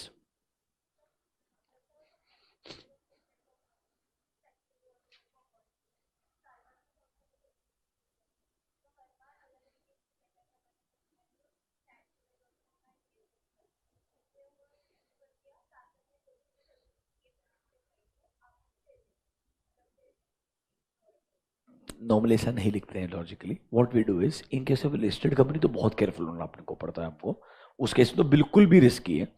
Normal engagements में भी हम क्या बोलते हैं, audit करना है तुमको चाहिए, हम इंटरिम फाइनेंशियल्स को रिव्यू कर लें, ये भी अलग एंगेजमेंट होता है, कर लेंगे कोई दिक्कत नहीं, वो तुमको अग्री करना है कर सकते हैं। आपके क्वार्टरली रिजल्ट्स को रिव्यू करना है, वो हम कर सकते हैं। ये आप एंगेजमेंट लेटर में एग्री करवाना है, करवा लो। अब इसके अलावा कोई भी अदर सर्विसेज हुई, हमने सेपरेटली अग्री करना चाहिए, बट वो अग्री करते वक्त एक चीज ध्यान रखना चाहिए, it should not compromise my independence in the initial engagement, जहां पर मैं स्टैट्यूटरी ऑडिटर हूं। तो हम बाकी सर्विसेज के लिए एक कॉमन लेटर बना सकते हैं, but engagement letter as such, उसके अंदर normally statutory audit, interim review आ सकता है एंड एलआर का डिस्कशन आ सकता है। इसके अलावा कुछ और नहीं आता है normally.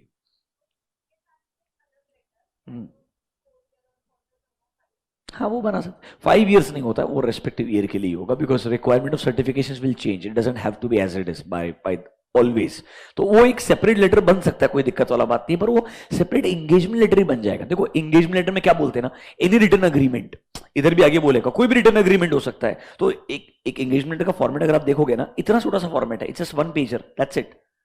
So it's like a single letter only ideally. तो अगर स्पेसिफिक प्रोसीजर्स होते हैं, it's better to have a specific letter. If it's a certification then there is no standard. तो हम क्या बोलेंगे, generally we may need the following certificates from you. तो हमको जनरली आपसे कोई अलग एंगेजमेंट नहीं है, इट्स मोर लाइक फीस अलग से देना है, इसलिए अलग से लिखा है। You're understanding my point. अगर तुमने कोई अलग प्रोसीजर लगाना है तो हर एंगेजमेंट का अलग लेटर बनेगा। फॉर एग्जाम्पल 805 अलग है, उसका अलग लेटर बनेगा। 4400 अलग से, उसका अलग एक एंगेजमेंट लेटर बनेगा, क्योंकि हर स्टैंडर्ड का अपना एंगेजमेंट लेटर का रिक्वायरमेंट है। You can not mix them. वो कब मिक्स हो सकता है, ऑडिट प्लस रिव्यू, क्योंकि लिस्टेड कंपनी में कॉमन होता है आइडियली। समझ रहे हो मेरा बात? जहां पर नॉर्मल प्रैक्टिस है वो मिक्सिंग अलाउड है, जहां नॉर्मल प्रैक्टिस नहीं है वहां पे हर एंगेजमेंट के लिए सेपरेट लेटर बेटर होता है। You cannot mix both, because if you mix both, the responsibility of management and responsibility of auditor is different in every engagement. वो confusing हो जाएगा बहुत ज्यादा, इससे क्लैरिटी नहीं आएगा। लोग कर सकते हैं, ये उनका चॉइस है, कहीं पर ऐसा नहीं बोला करना चाहिए, रादर मैं उल्टा बोलूंगा। हर जगह पे अगर स्टैंडर्ड अलग है तो एंगेजमेंट लेटर भी अलग होना चाहिए, unless it is audit plus review. वो भी मैं क्यों बोल रहा हूं, क्योंकि जब हम वो एसआरई पढ़ाऊंगा ना, एसआरई में लिखा है अगर कंपनी का स्टैट्यूटरी ऑडिटर ही रिव्यू कर रहा है तो ये एसआरई एप्लीकेबल है। तो वो कॉमन है, इसीलिए वो एसआरई और एसए साथ में आता है। 210 और 2410 आगे आएगा, उस केस में अलाउड रहता है, अदरवाइज लॉजिकल नहीं है।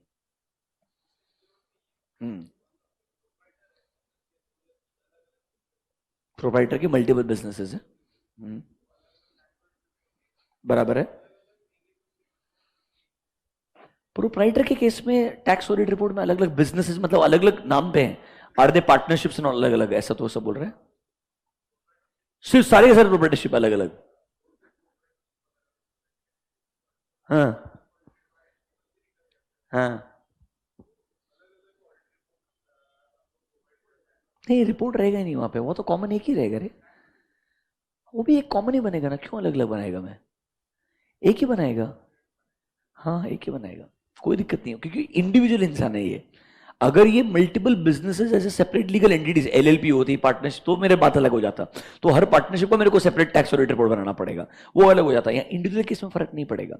ये पॉसिबल कब है, जब एक ग्रुप ऑफ फैमिली है, लेट्स से फैमिली ग्रुप, जहां पे मल्टीपल बिजनेसेस आपके पास में, और सारे बिजनेसेस कुछ एचयूएफ के अंदर आते हैं, कुछ सेपरेट एलएलपीज बनाए हुए हैं आपने, बिकॉज वहां पर आपके एक्सटर्नल पार्टनर्स भी हो सकते हैं। वहां पे हर जगह पे सेपरेट एंगेजमेंट्स बनाने पड़ेंगे, although the firm can be same, form एक ही रहेगा बट एंगेजमेंट्स अलग अलग ऑन पेपर अग्री कर लेंगे। एक्चुअली में प्रॉपर एंगेजमेंट लेटर बनाते भी नहीं है स्मॉलर एंटिटीज के अंदर, सिर्फ ईमेल के ऊपर या एक नॉर्मल लेटर बना के साइन बाद में करवा लेते हैं, नथिंग एल्स, क्योंकि डेट हाथ से डालना होता है ना, जब हमको लगता है हम भूल गए ये चीज तो अग्री कर लेते हैं।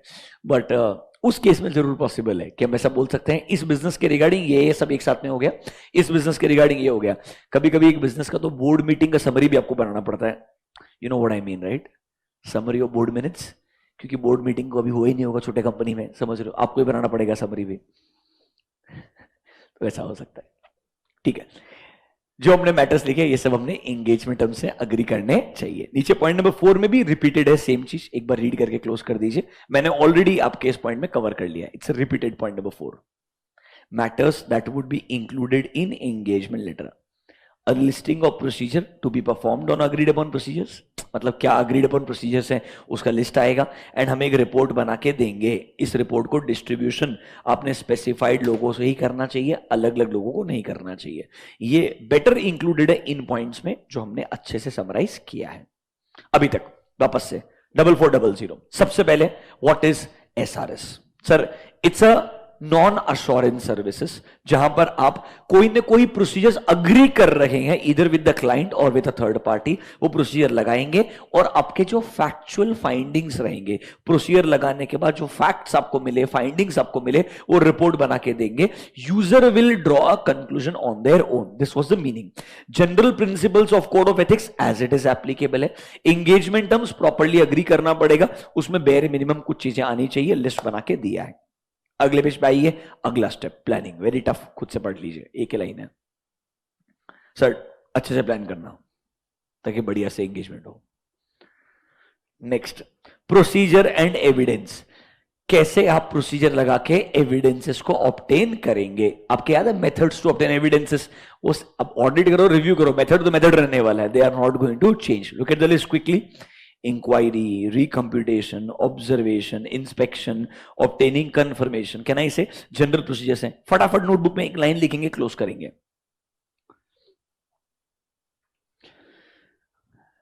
Examples of procedures which can be applied. Examples of procedures which can be applied to obtain sufficient and appropriate evidences. Which can be applied to obtain sufficient and appropriate evidences. List बना दीजिए, कोई भी 4-5 point, whatever you like.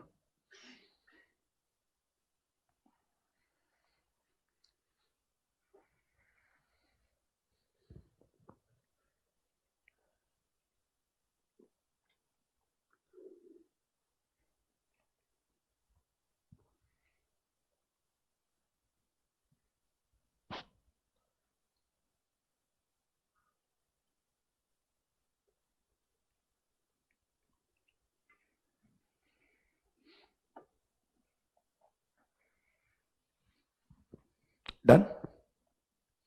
Now the last part, reporting. सबसे important यही है for a good 4 mark और 5 mark question, reporting. Honestly दोनों standards में एंगेजमेंट टर्म्स, रिपोर्टिंग, दो ही चीज एग्जाम के लिए दिमाग लगाने लायक है। एमसीक्यू में obviously audit versus agreed upon क्या होता है, मेरे को फैक्चुअल फाइंडिंग्स पे रिपोर्ट देना है, कंक्लूजन ड्रॉ नहीं करना है, छोटी मोटी चीजें एमसीक्यू में आ सकती है। 4 मार्क 5 मार्क के लिए रिपोर्ट, या दूसरा है क्या मैटर्स एंगेजमेंट टर्म्स में आने चाहिए। एक काम करते हैं, late me show you report first, फिर हम रिपोर्ट का फॉर्मेट इनके हिसाब से देखेंगे। देखिए, example of a report of factual finding in connection with receivables. देखिए, सबसे पहले हेडिंग क्या दिखता है? Report of factual findings in connection with agreed upon procedures. This is related to receivables.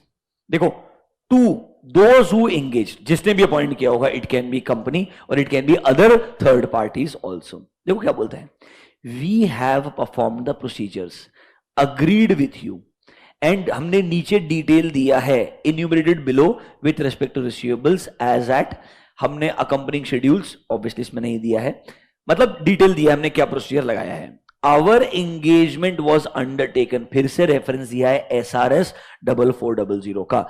The procedures were performed solely to assist you in evaluating the validity of receivables. और हम ऐसे summarise करते हैं, हमने ये ऑब्टेन किया, हमने comparison किया, हमने ये कंफर्मेशन लेटर ऑब्टेन किया।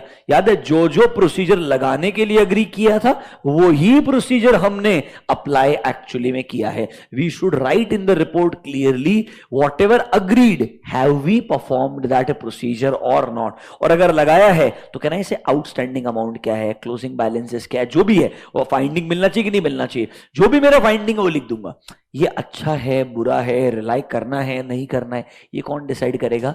यूजर डिसाइड करेगा। नीचे देखो, वी कंपेयर्ड सच स्टेटमेंट्स और confirmations to the amounts referred for the amounts which did not agree. हमने रिकंसिलिएशन भी ऑब्टेन किए, हमने रिकंसिलिएशन को आइडेंटिफाई करके उसके regarding outstanding invoices, debit note, cheques, सब कुछ चेक किए।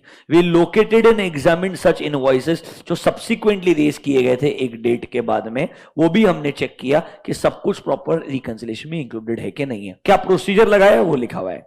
हम रिपोर्ट करते हैं आइटम नंबर 1 में हमको ये मिला, आइटम 2 में हमको ये मिला, आइटम 3 में ये, 4 में ये हमारा आउटकम था। देखो, बिकॉज ये इंपॉर्टेंट लाइन है, the above procedures do not constitute either an audit or a review.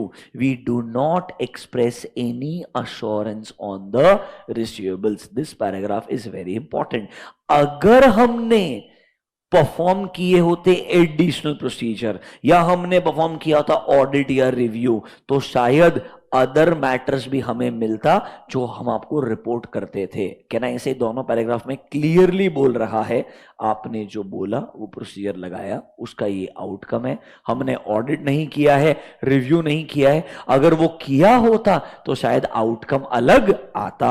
Our report किसके लिए है? Is solely for the purpose जो ओरिजिनली बोला था, हम रिसीवेबल का वैलिडिटी चेक करके आपके लिए रिपोर्ट बना रहे। आप मतलब जो भी XYZ आता है sir, clearly it is not to be used for any other purpose. Sir this does not extend to any financial statement as a whole. ये सिर्फ एक पार्ट पे हमारा रिपोर्ट है, पूरा फाइनेंशियल स्टेटमेंट का रिपोर्ट आपको अलग से देखना पड़ेगा। This is my work only and only on receivables. जो हमने अग्री किया वो परफॉर्म किया, उसका ये आउटकम है। ये ऑडिट रिव्यू नहीं है, इसमें कोई अश्योरेंस नहीं दिया गया है। एकदम सिंपल है कि नहीं है? सेम चीज अभी यहां आपको लिस्ट में देखने को मिलेगा। सबसे पहले देखो आएगा टाइटल। टाइटल क्या आएगा? It's a factual report on receivables which is agreed upon by the auditor. बराबर है कि नहीं है? नेक्स्ट देखो अड्रेसी, जिसने भी हमको अपॉइंट किया होगा उसको ये रिपोर्ट एड्रेस किया जाएगा।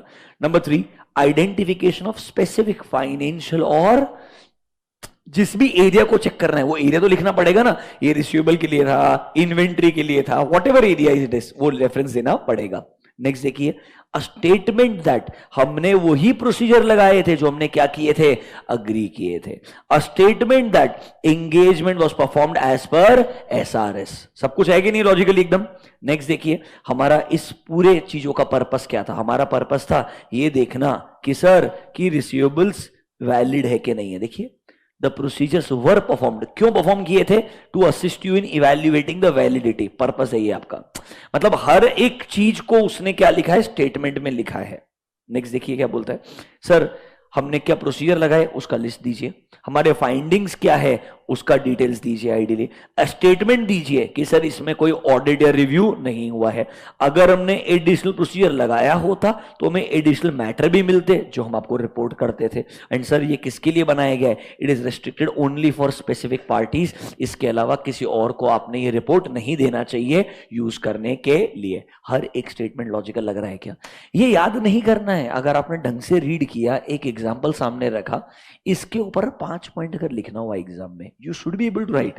मतलब एट अ फाइनल लेवल। इसीलिए ऐसी चीज एक बार समझ लेना कौन से स्टैंडर्ड में है, एक्चुअल रिपोर्ट कैसा दिखता है। Once you understand the standard, report का content will become cake walk. You don't have to remember this. अरे आधे पॉइंट तो सेम ही होते हैं, टाइटल एड्रेस में कुछ बदलने वाला नहीं है।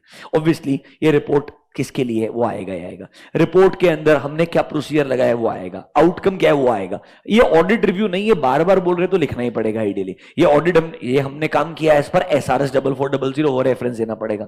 5 पॉइंट ऐसे हो जाएगा। लास्ट में आपका आने वाला है सिग्नेचर, डेट, प्लेस, वो सब टाइम पास चीज है। Done. Documentation is time pass. जो किया है डॉक्यूमेंट कर लेना तुम्हारे सबसे। SRS 4400 2 मिनट स्पेंड करो, स्टार्ट से लेकर तक वर्ड बाय वर्ड देख लो। मेरे हिसाब से कुछ भी कॉम्प्लिकेटेड नहीं है। नोटबुक में जाएंगे, लास्ट क्वेश्चन लिखेंगे। ये आपका ऑब्वियसली होमवर्क रहेगा, या जिस दिन भी रिवीजन करेंगे जिंदगी में कभी अगर करेंगे तो तब आपके लिए ये होमवर्क कम में आएगा। Write down the last point. The report of factual findings, the report of factual findings should contain the following. The report of factual findings should contain the following. थोड़ा स्पेस छोड़ दीजिए, ब्रैकेट्स में लिख दीजिए page number 9.6। अब देखो ऐसा question तुमको 5 बार घर पे होमवर्क में लिखने दिया, इससे कुछ आउटकम आएगा नहीं। तुम फाइनल में आ गए, तुम एक बार जिंदगी में कभी लिख लो वो भी काफी है। 5 बार एक साथ में लिख के, ये तुम्हारे साथ फाउंडेशन इंटर में कभी हुआ होगा, अब कोई फायदा नहीं है, तुमको मालूम है उसका। एक बार रिवाइज कर लीजिए, कोई डाउट है तो पूछ लीजिए, अदरवाइज नेक्स्ट स्टैंडर्ड पे जाएंगे, वो भी इतना ही सिंपल है, 4410। SRS SAEs SREs are very logical. Auditing standard में क्या होता है, क्योंकि उसको पूरा ऑडिट भी लिखना है, हाउ इट इज डिफरेंट वो भी समझाना है, रिपोर्टिंग के अंदर आपको नॉर्मल एसेज और इस में डिफरेंस कहेंगे वो भी समझना है, तो दे आर मोर इन एक डिटेल। आइडियली वहां थोड़ा एफर्ट ज्यादा लगता है, दे आर वेरी सिमलेस, क्योंकि इसमें कॉम्प्लिकेटेड कुछ है ही नहीं। एक बार एंगेजमेंट समझा तो रिपोर्ट भी उसके हिसाब से रहेगा, टर्म्स भी उसके हिसाब से रहेंगे, और एक बार अगर आपने एंगेजमेंट लेटर और रिपोर्ट देख लिया तो आपका काम हो गया आइडियली। डन, 2 मिनट रिवाइज कर लो, 4410 पे जाएंगे फिर।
चलो बढ़े आगे, 4410।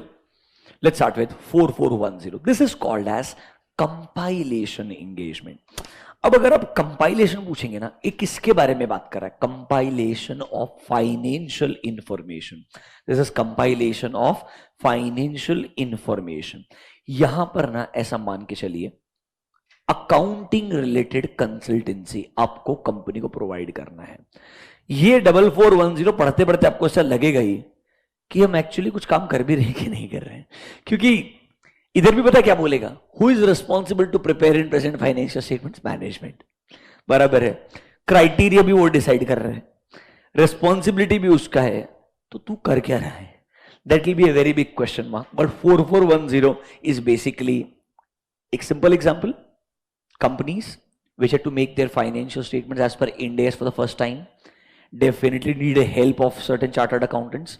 So there are a lot of consulting firms और CA firm स्पेसिफिकली, उसके अंदर कुछ पार्टनर्स जिनके पास IFRS plus Ind AS conversion का अच्छा नॉलेज था, उनका हेल्प लिया to prepare and present financial statements, ताकि उनके स्टैट्यूटरी ऑडिटर कम से कम परेशान करें।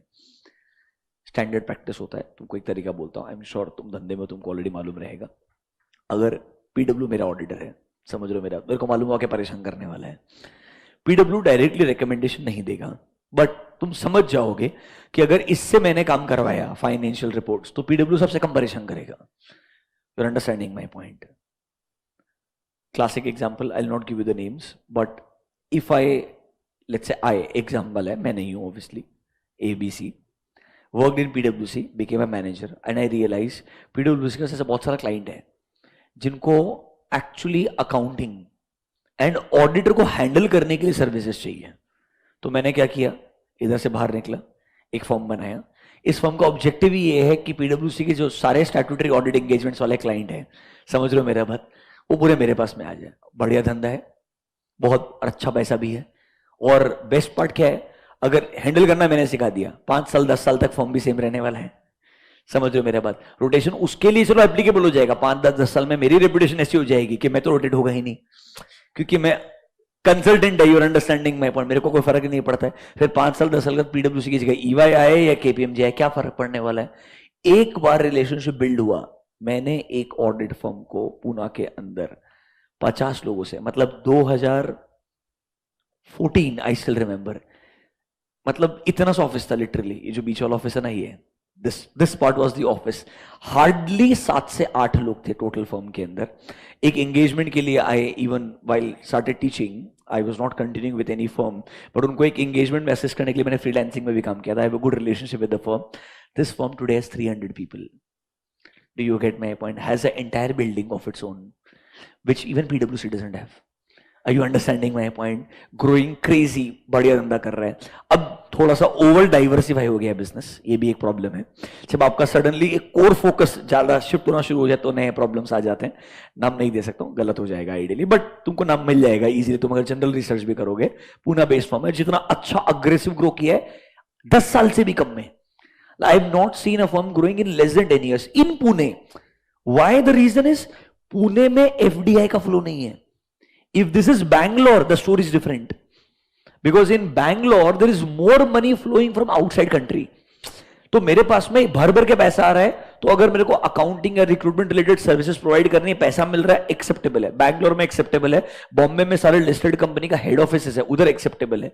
पूना में दोनों नहीं होकर के भी काम बढ़ा कर लेना मुश्किल चीज है आइडियली। अब ऑब्वियसली उन्होंने अपना दुबई में भी ऑफिस खोला, सोचते हुए कि दुबई के अंदर तुम्हारा वैट आया था, दुबई में वैट आया था ना, मतलब जो ऑब्वियसली इंडिया में तो खत्म हो चुका था, बट दुबई के अंदर वैट इंक्लूड किया गया। But obviously Dubai honestly as a small country so developed that उन्होंने ऑटोमेटेड प्रोसेसेस बना दिए, तो वैट का रेलेवेंस टेक्निकली खत्म ही हो गया। मतलब जो हमारे इधर वैट के टाइम पे रिक्वायरमेंट्स हुआ करती थी चार्टर्ड अकाउंटेंट्स की, वहां जरूरत नहीं है, उन्होंने उल्टा इंक्लूसिव वाला मेथड लगा के खत्म कर दिया। जो भी प्राइस है वो वैट इंक्लूसिव है, रिवर्स कैलकुलेशन करो, जो अमाउंट है पे कर दो, बात खत्म।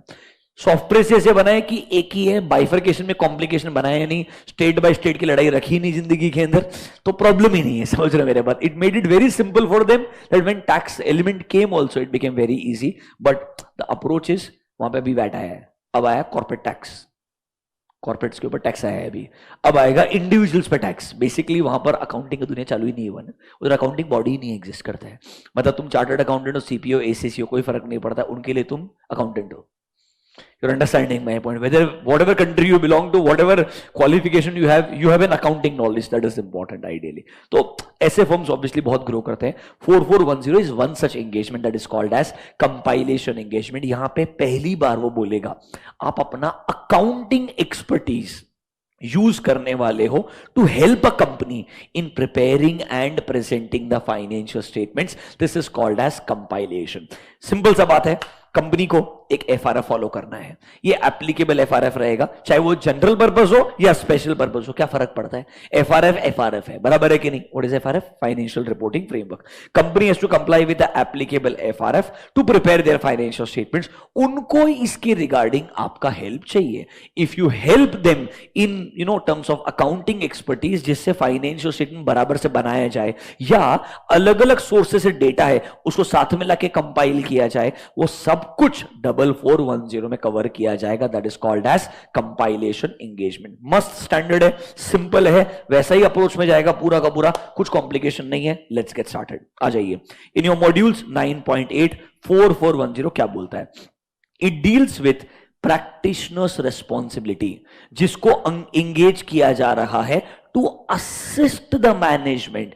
इस बार किसके लिए असिस्टेंस है? क्लियरली बोला है, in preparation and presentation of financial information. हम कोई अश्योरेंस नहीं देने वाले हैं, रिमेंबर ये ऑडिट नहीं करने वाले हैं। इस बार हम मैनेजमेंट को फाइनेंशियल इंफॉर्मेशन को प्रिपेयर एंड प्रेजेंट करने में हेल्प करेंगे। देखिए, it applies to compilation engagement for historical financial information, and बाद में इन्होंने एक लाइन ऐड किया, ऑब्वियसली हिस्टोरिकल फाइनेंशियल इंफॉर्मेशन मतलब ट्रांजैक्शन जो हो चुके हैं उनका फाइनेंशियल स्टेटमेंट्स बनाना, जनरली कंपाइलेशन उसका होता है। But can it also be about non historical, मतलब जो projected financial budgeted financial statements होते हैं वो बनाने में भी हेल्प करना है, तो भी 4410 में कवर किया जाएगा। थोड़ा आपको टर्म्स को चेंज करना पड़ेगा, कंपाइलेशन ऑफ हिस्टोरिकल और योर प्रोस्पेक्टिव दोनों इधर कवर होगा। इवन नॉन फाइनेंशियल डेटा हुआ उसको भी कंपाइल करने में हेल्प करना है। मतलब कहना है, इसे 4410 का स्कोप भी बड़ा कर दिया। पहले 4410 मतलब नॉर्मल फाइनेंशियल स्टेटमेंट बनाने में हेल्प करेंगे, अब सर बजट्स बनाने में भी हेल्प करेंगे, अदर रिपोर्ट्स बनाने में भी हेल्प करेंगे। कोई रिस्ट्रिक्शन नहीं है कि कंपाइलेशन किसका होना चाहिए, हिस्टोरिकल फाइनेंशियल इंफॉर्मेशन का होना चाहिए। अगला लाइन देखिए, compilation for financial information other than historical, बाजू में लिखिए prospective. It can be my budgeted और prospective financial information. Other than historical मतलब प्रोस्पेक्टिव ही होगा ना यार। देखो हिस्टोरिकल मतलब क्या होता है, जो ट्रांजैक्शन हो चुके हैं। बजटेड या प्रोस्पेक्टिव मतलब जो ट्रांजैक्शन हुए नहीं है पर आपको लगता है ऐसे होने वाले हैं। तो बजट्स बनाने में भी मैं क्या कर सकता हूं, कंपनी के मैनेजमेंट का हेल्प कर सकता हूं।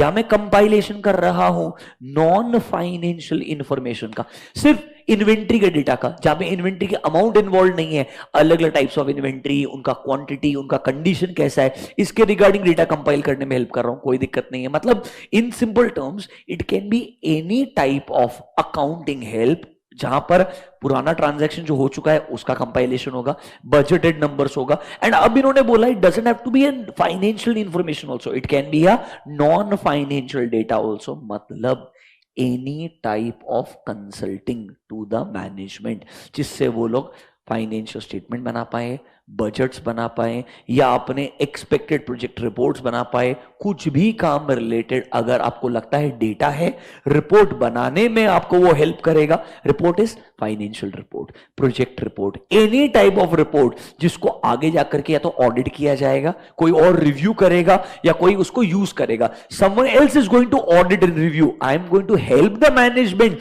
To prepare this. तो हमारे लिए एंगेजमेंट कौन सा हो जाएगा, 4410। नोटबुक में जाइए कि वह next heading SRS 4410 compilation engagement, 4410 compilation engagement. Under that, point number 1, SRS 4410 is relevant. SRS 4410 is relevant when a practitioner word use किया है। अब यहां पे ऑडिटर वर्ड बिल्कुल नहीं है क्योंकि ये ऑडिट रिव्यू वगैरह है ही नहीं, वर्ड इज प्रैक्टिशनर, ध्यान रखना। when a practitioner is engaged to assist the management, when a practitioner is engaged to assist the management with preparation and presentation of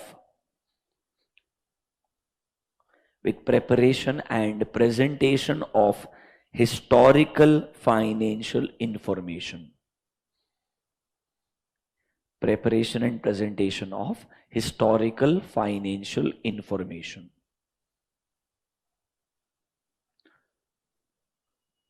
Number 2, SRS 4410 also applies. SRS 4410 also applies for compilation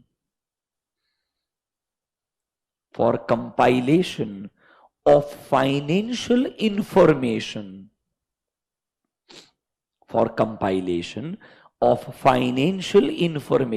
other than historical.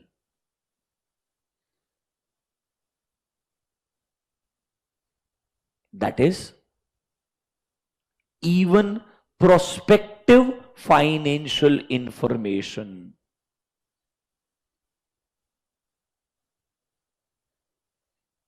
Even prospective financial information can be used.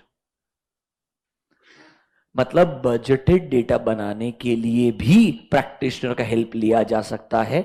जब वो help लिया जाएगा तो engagement SRS ही रहेगा 4410। पहले सिर्फ historical था, अब अदर देन हिस्टोरिकल मतलब it can B prospective also. Number 3, SRS 4410 can also be applied for non-financial information. Non-financial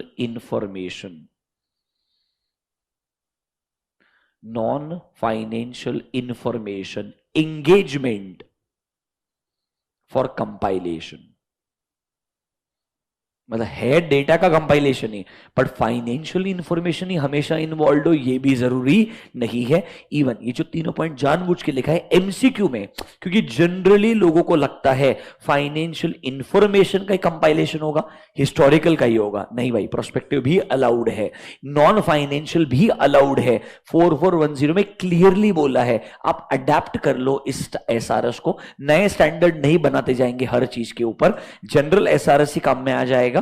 पहले बनाया था हिस्टोरिकल के लिए, अब आप अदर सिचुएशन के लिए भी इसको एज इट इज अप्लाई कर सकते हो। लॉजिकल लगता है ये चीज एकदम बराबर है? नीचे आइए sir, what is a compilation engagement? जरा देखिए, जो आपको एक्सप्लेन किया सेम चीज रिपीटेड है, काफी डिटेल में लिखा है, एक बार रीड करके क्लोज करेंगे।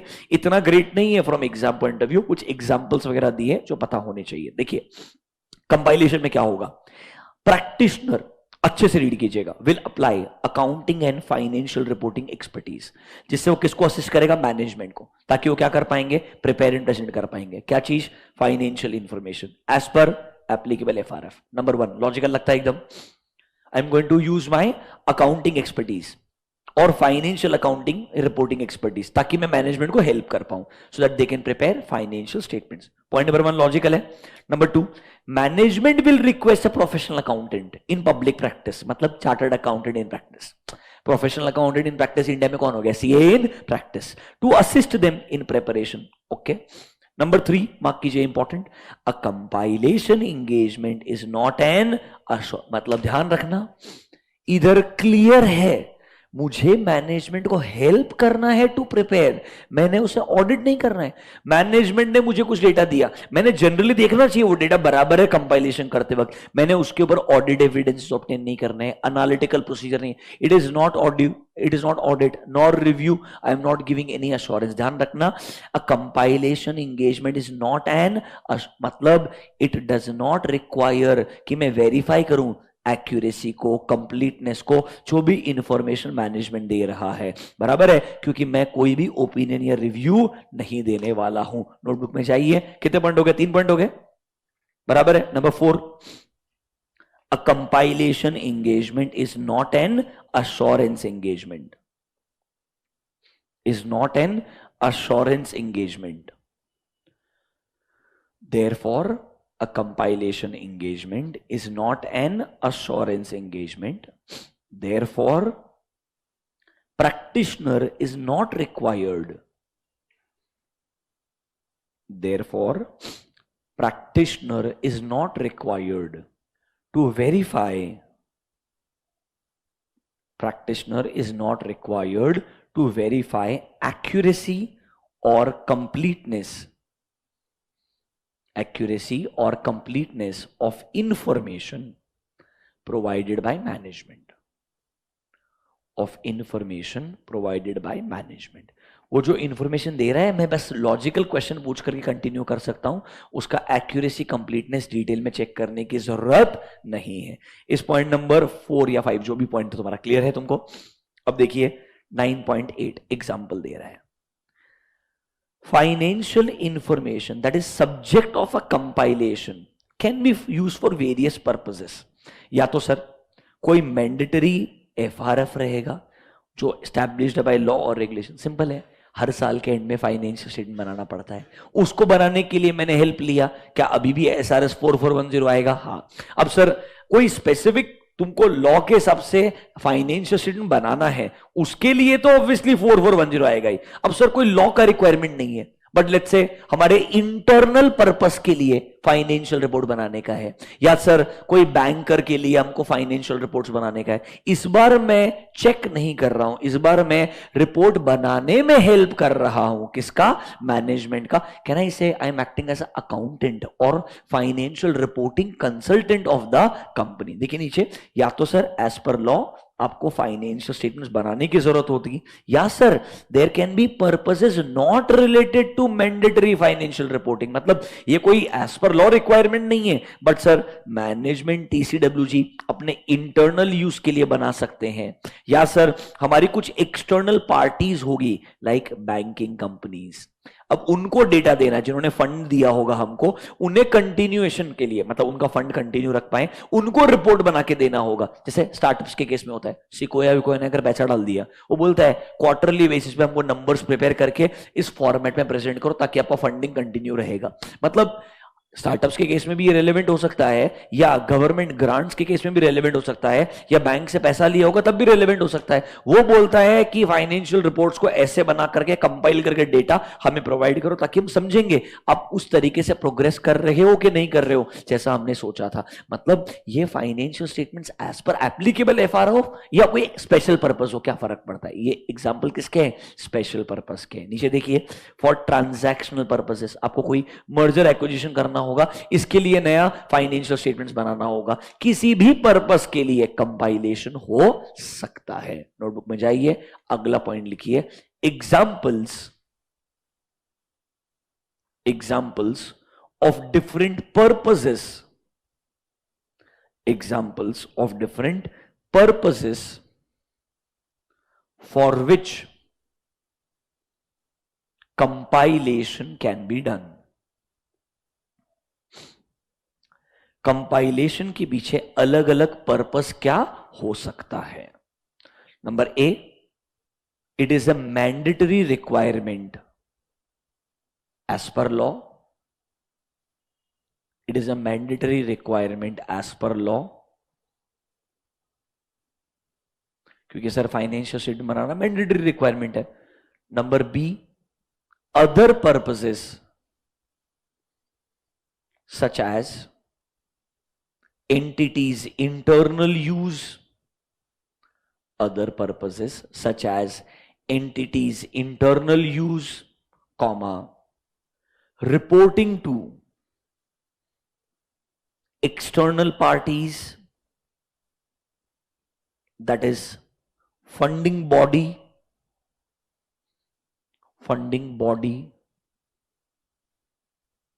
or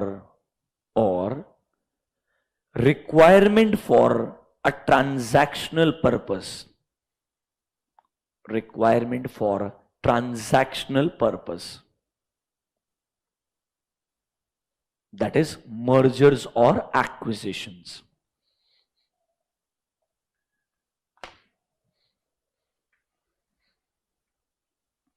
इनमें से किसी भी पर्पस के लिए कंपाइलेशन हो सकता है। अब सर जिस भी पर्पस के लिए कंपाइलेशन रहेगा, जो एप्लीकेबल एफआरएफ है, इसके हिसाब से मैंने उनको कंपाइलेशन करने में हेल्प करना चाहिए और लास्ट में एक रिपोर्ट बना के दे देना चाहिए कि भाई जैसा हमने आपसे अग्री किया था वैसा हमने आपको कंपाइलेशन करने में हेल्प किया है और ये हमारा रिपोर्ट है। देखिए अगले पेज पे, इन अकॉर्डेंस विद एसआरएस 4410 हमारा ऑब्जेक्टिव है कि हम अपना अकाउंटिंग और फाइनेंशियल रिपोर्टिंग एक्सपर्टीज लगाएं जिससे मैनेजमेंट अपना फाइनेंशियल इंफॉर्मेशन बढ़िया से बना पाए और हम अकॉर्डिंगली क्या दे पाए, रिपोर्ट दे पाए। मतलब सर ऑब्जेक्टिव एकदम स्ट्रेट फॉरवर्ड है, जो ऊपर पढ़ा है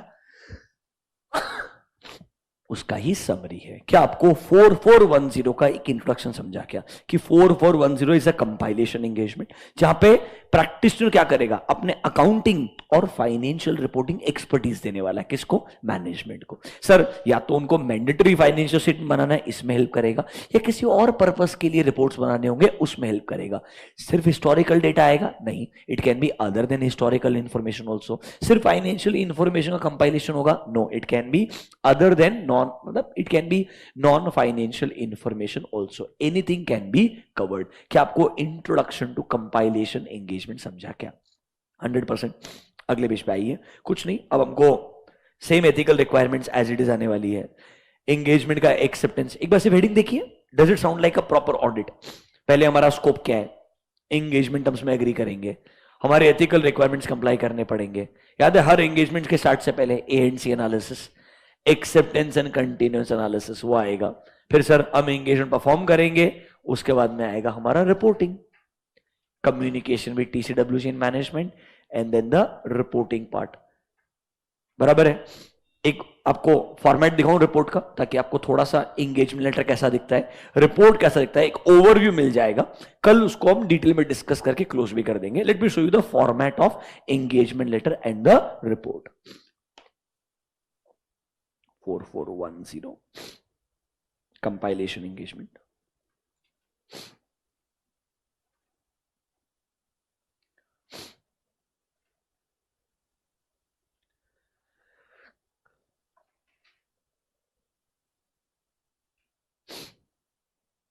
देखो, engagement letter for a compilation engagement.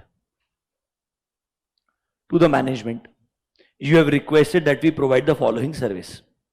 We will assist you in the preparation and presentation of financial statement. उसमें क्या क्या आएगा? बैलेंस शीट आएगा, P&L आएगा. These financial statement will not include expenditure notes other than describing the basis of accounting. Okay. The purpose for which financial statements will be used is to provide full year financial information. मतलब year ending का जो normal financial statement है वो बनाने का इनका purpose है. Logical है.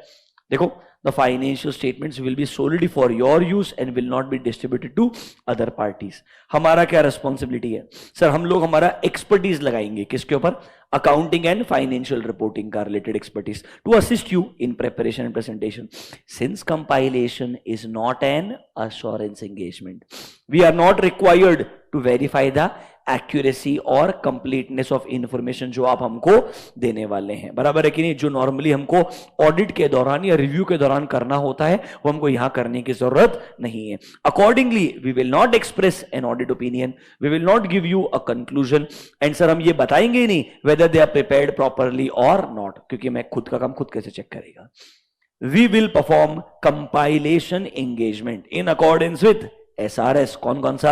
4410. इसके लिए जो ICAI का कोड ऑफ एथिक्स है वो हमने क्या करना चाहिए? कंप्लाई करना चाहिए. क्या ऐसे लॉजिकल लग रहा है? जैसे नॉर्मल एंगेजमेंट लेटर में क्या सर्विस देने वाले हैं, हमारी रिस्पॉन्सिबिलिटीज क्या है, क्लियरली ऑब्वियसली रिस्पॉन्सिबिलिटीज अलग होगी. यहां पे सिर्फ हम आपको असिस्ट करने वाले हैं, क्या क्या चीज हम नहीं करने वाले हैं, इसका पर्पस क्या है, क्लियरली स्पेसिफाई करने का. अब आपका रिस्पॉन्सिबिलिटी क्या है? देखो, last your responsibilities. The compilation to be conducted on the basis of that you acknowledge and understand that हमारा काम सिर्फ आपको असिस्ट करना है.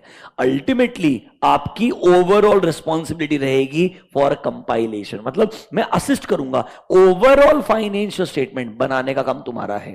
कौन सा फ्रेमवर्क सेलेक्ट करना है वो काम तुम्हारा है. सिग्निफिकेंट अकाउंटिंग पॉलिसी क्या सेलेक्ट करना है वो सब काम तुम्हारा है. अल्टीमेटली तुम हमको अपने मेजर ऑब्जेक्टिव बना के दोगे, हम आपको एग्जीक्यूशन में हेल्प करेंगे. देखिए, responsibility for financial statement and preparation presentation as पर एप्लीकेबल FRF आपका रिस्पॉन्सिबिलिटी है. अच्छे कंट्रोल को लगाना आपका रिस्पॉन्सिबिलिटी है. Sir, information accurately and completely हमको प्रोवाइड करना, हम ये चेक नहीं करेंगे, ये तुम्हारा ड्यूटी है कि तुमने मुझे एक्यूरेट एंड कंप्लीट इंफॉर्मेशन देना चाहिए. तुमने नहीं दिया तो गलती तुम्हारी है, मेरी कोई गलती नहीं है. नेक्स्ट देखिए, रेस्पॉन्सिबिलिटी फॉर जजमेंट. जहां पर भी एस्टिमेशंस आएगा, जजमेंट आएगा रिगार्डिंग क्या पॉलिसी सेलेक्ट करें, कैसे एस्टिमेशंस बनाएं, वो अल्टीमेटली कौन प्रोवाइड करने वाला है? आप प्रोवाइड करने वाले हैं. इन सब चीजों के रिगार्डिंग किसकी रिस्पॉन्सिबिलिटी है? आपकी है. मतलब एंगेजमेंट लेटर में क्लियरली हम क्या करेंगे, हमारी क्या रिस्पॉन्सिबिलिटी है, आपके. मैं क्यों आपको ये दिखा रहा हूं? इससे जब कल बचाव पार्ट पढ़ोगे आपको लैंग्वेज पूरा लॉजिकल लगेगा. बिकॉज पूरे स्टैंडर्ड में दो ही चीजें हैं, एंगेजमेंट टर्म्स में क्या आएगा, इन रिपोर्ट में क्या आएगा. उतना समझा तो स्टैंडर्ड अपने आप. ये स्टैंडर्ड को समझने का बेस्ट तरीका होता है एक्चुअली में. आगे देखिए, हमारा रिपोर्ट. Sir, as part of our engagement we will issue a report कि हमने फाइनेंशियल स्टेटमेंट आपसे कंपाइल किया है. हम बताएंगे फाइनेंशियल स्टेटमेंट क्या है, हम बताएंगे हमने काम एज पर कंपाइलेशन एंगेजमेंट किया है. The report will also note कि इसका यूज सिर्फ आप अपने पर्पस के लिए करने वाले हैं, इसको आप डिस्ट्रीब्यूट वगैरह किसी और को नहीं कर सकते हैं. सर, हम अल्टीमेटली ये लेटर को साइन हम भी करके देंगे, आपको बोलते हैं आप भी लेटर को साइन करके दीजिए ताकि एंगेजमेंट टर्म्स क्या हो जाएंगे, अग्री हो जाएंगे. एंड जब ये अग्री हो जाएगा और काम खत्म होने के बाद में आपका आएगा एक report. This is how the report will look like. छोटा सा रिपोर्ट है, 2 मिनट में पढ़ लो. देखो, हेडिंग क्या है? Accountants compilation report. हमने क्या किया है? कंपाइल किया है financial statements of ABC company based on information you have provided. Financial statement में क्या क्या चीज आती है? Balance sheet, P&L, cash flow statement and summary. We perform this engagement as per 4410. हमने क्या अप्लाई किया है? We have applied our expertise in accounting and financial reporting, जिससे हमने आपको असिस्ट किया है इन प्रिपरेशन एंड प्रेजेंटेशन. हमने सर सारे एथिकल रिक्वायरमेंट को कंप्लाई किया है. सर, हमने these financial statements and the accuracy and completeness used them to compile is whose responsibility?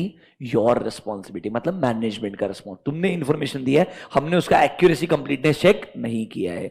Since a compilation is not an assurance engagement, since compilation is not an assurance engagement. इसीलिए हमने ना तो verify किया है accuracy या completeness को जो आपने प्रोवाइड किया है, ना ही हम कोई ऑडिट या रिव्यू का ओपिनियन दे रहे हैं। कहना ऐसे ये चीज लेटर में भी था, ये चीज रिपोर्ट में भी है, खत्म हो गया, एकदम सिंपल है। मतलब कुछ अलग नहीं। I should know what is different in this standard, उतना इंट्रोडक्शन सबसे इंपॉर्टेंट है।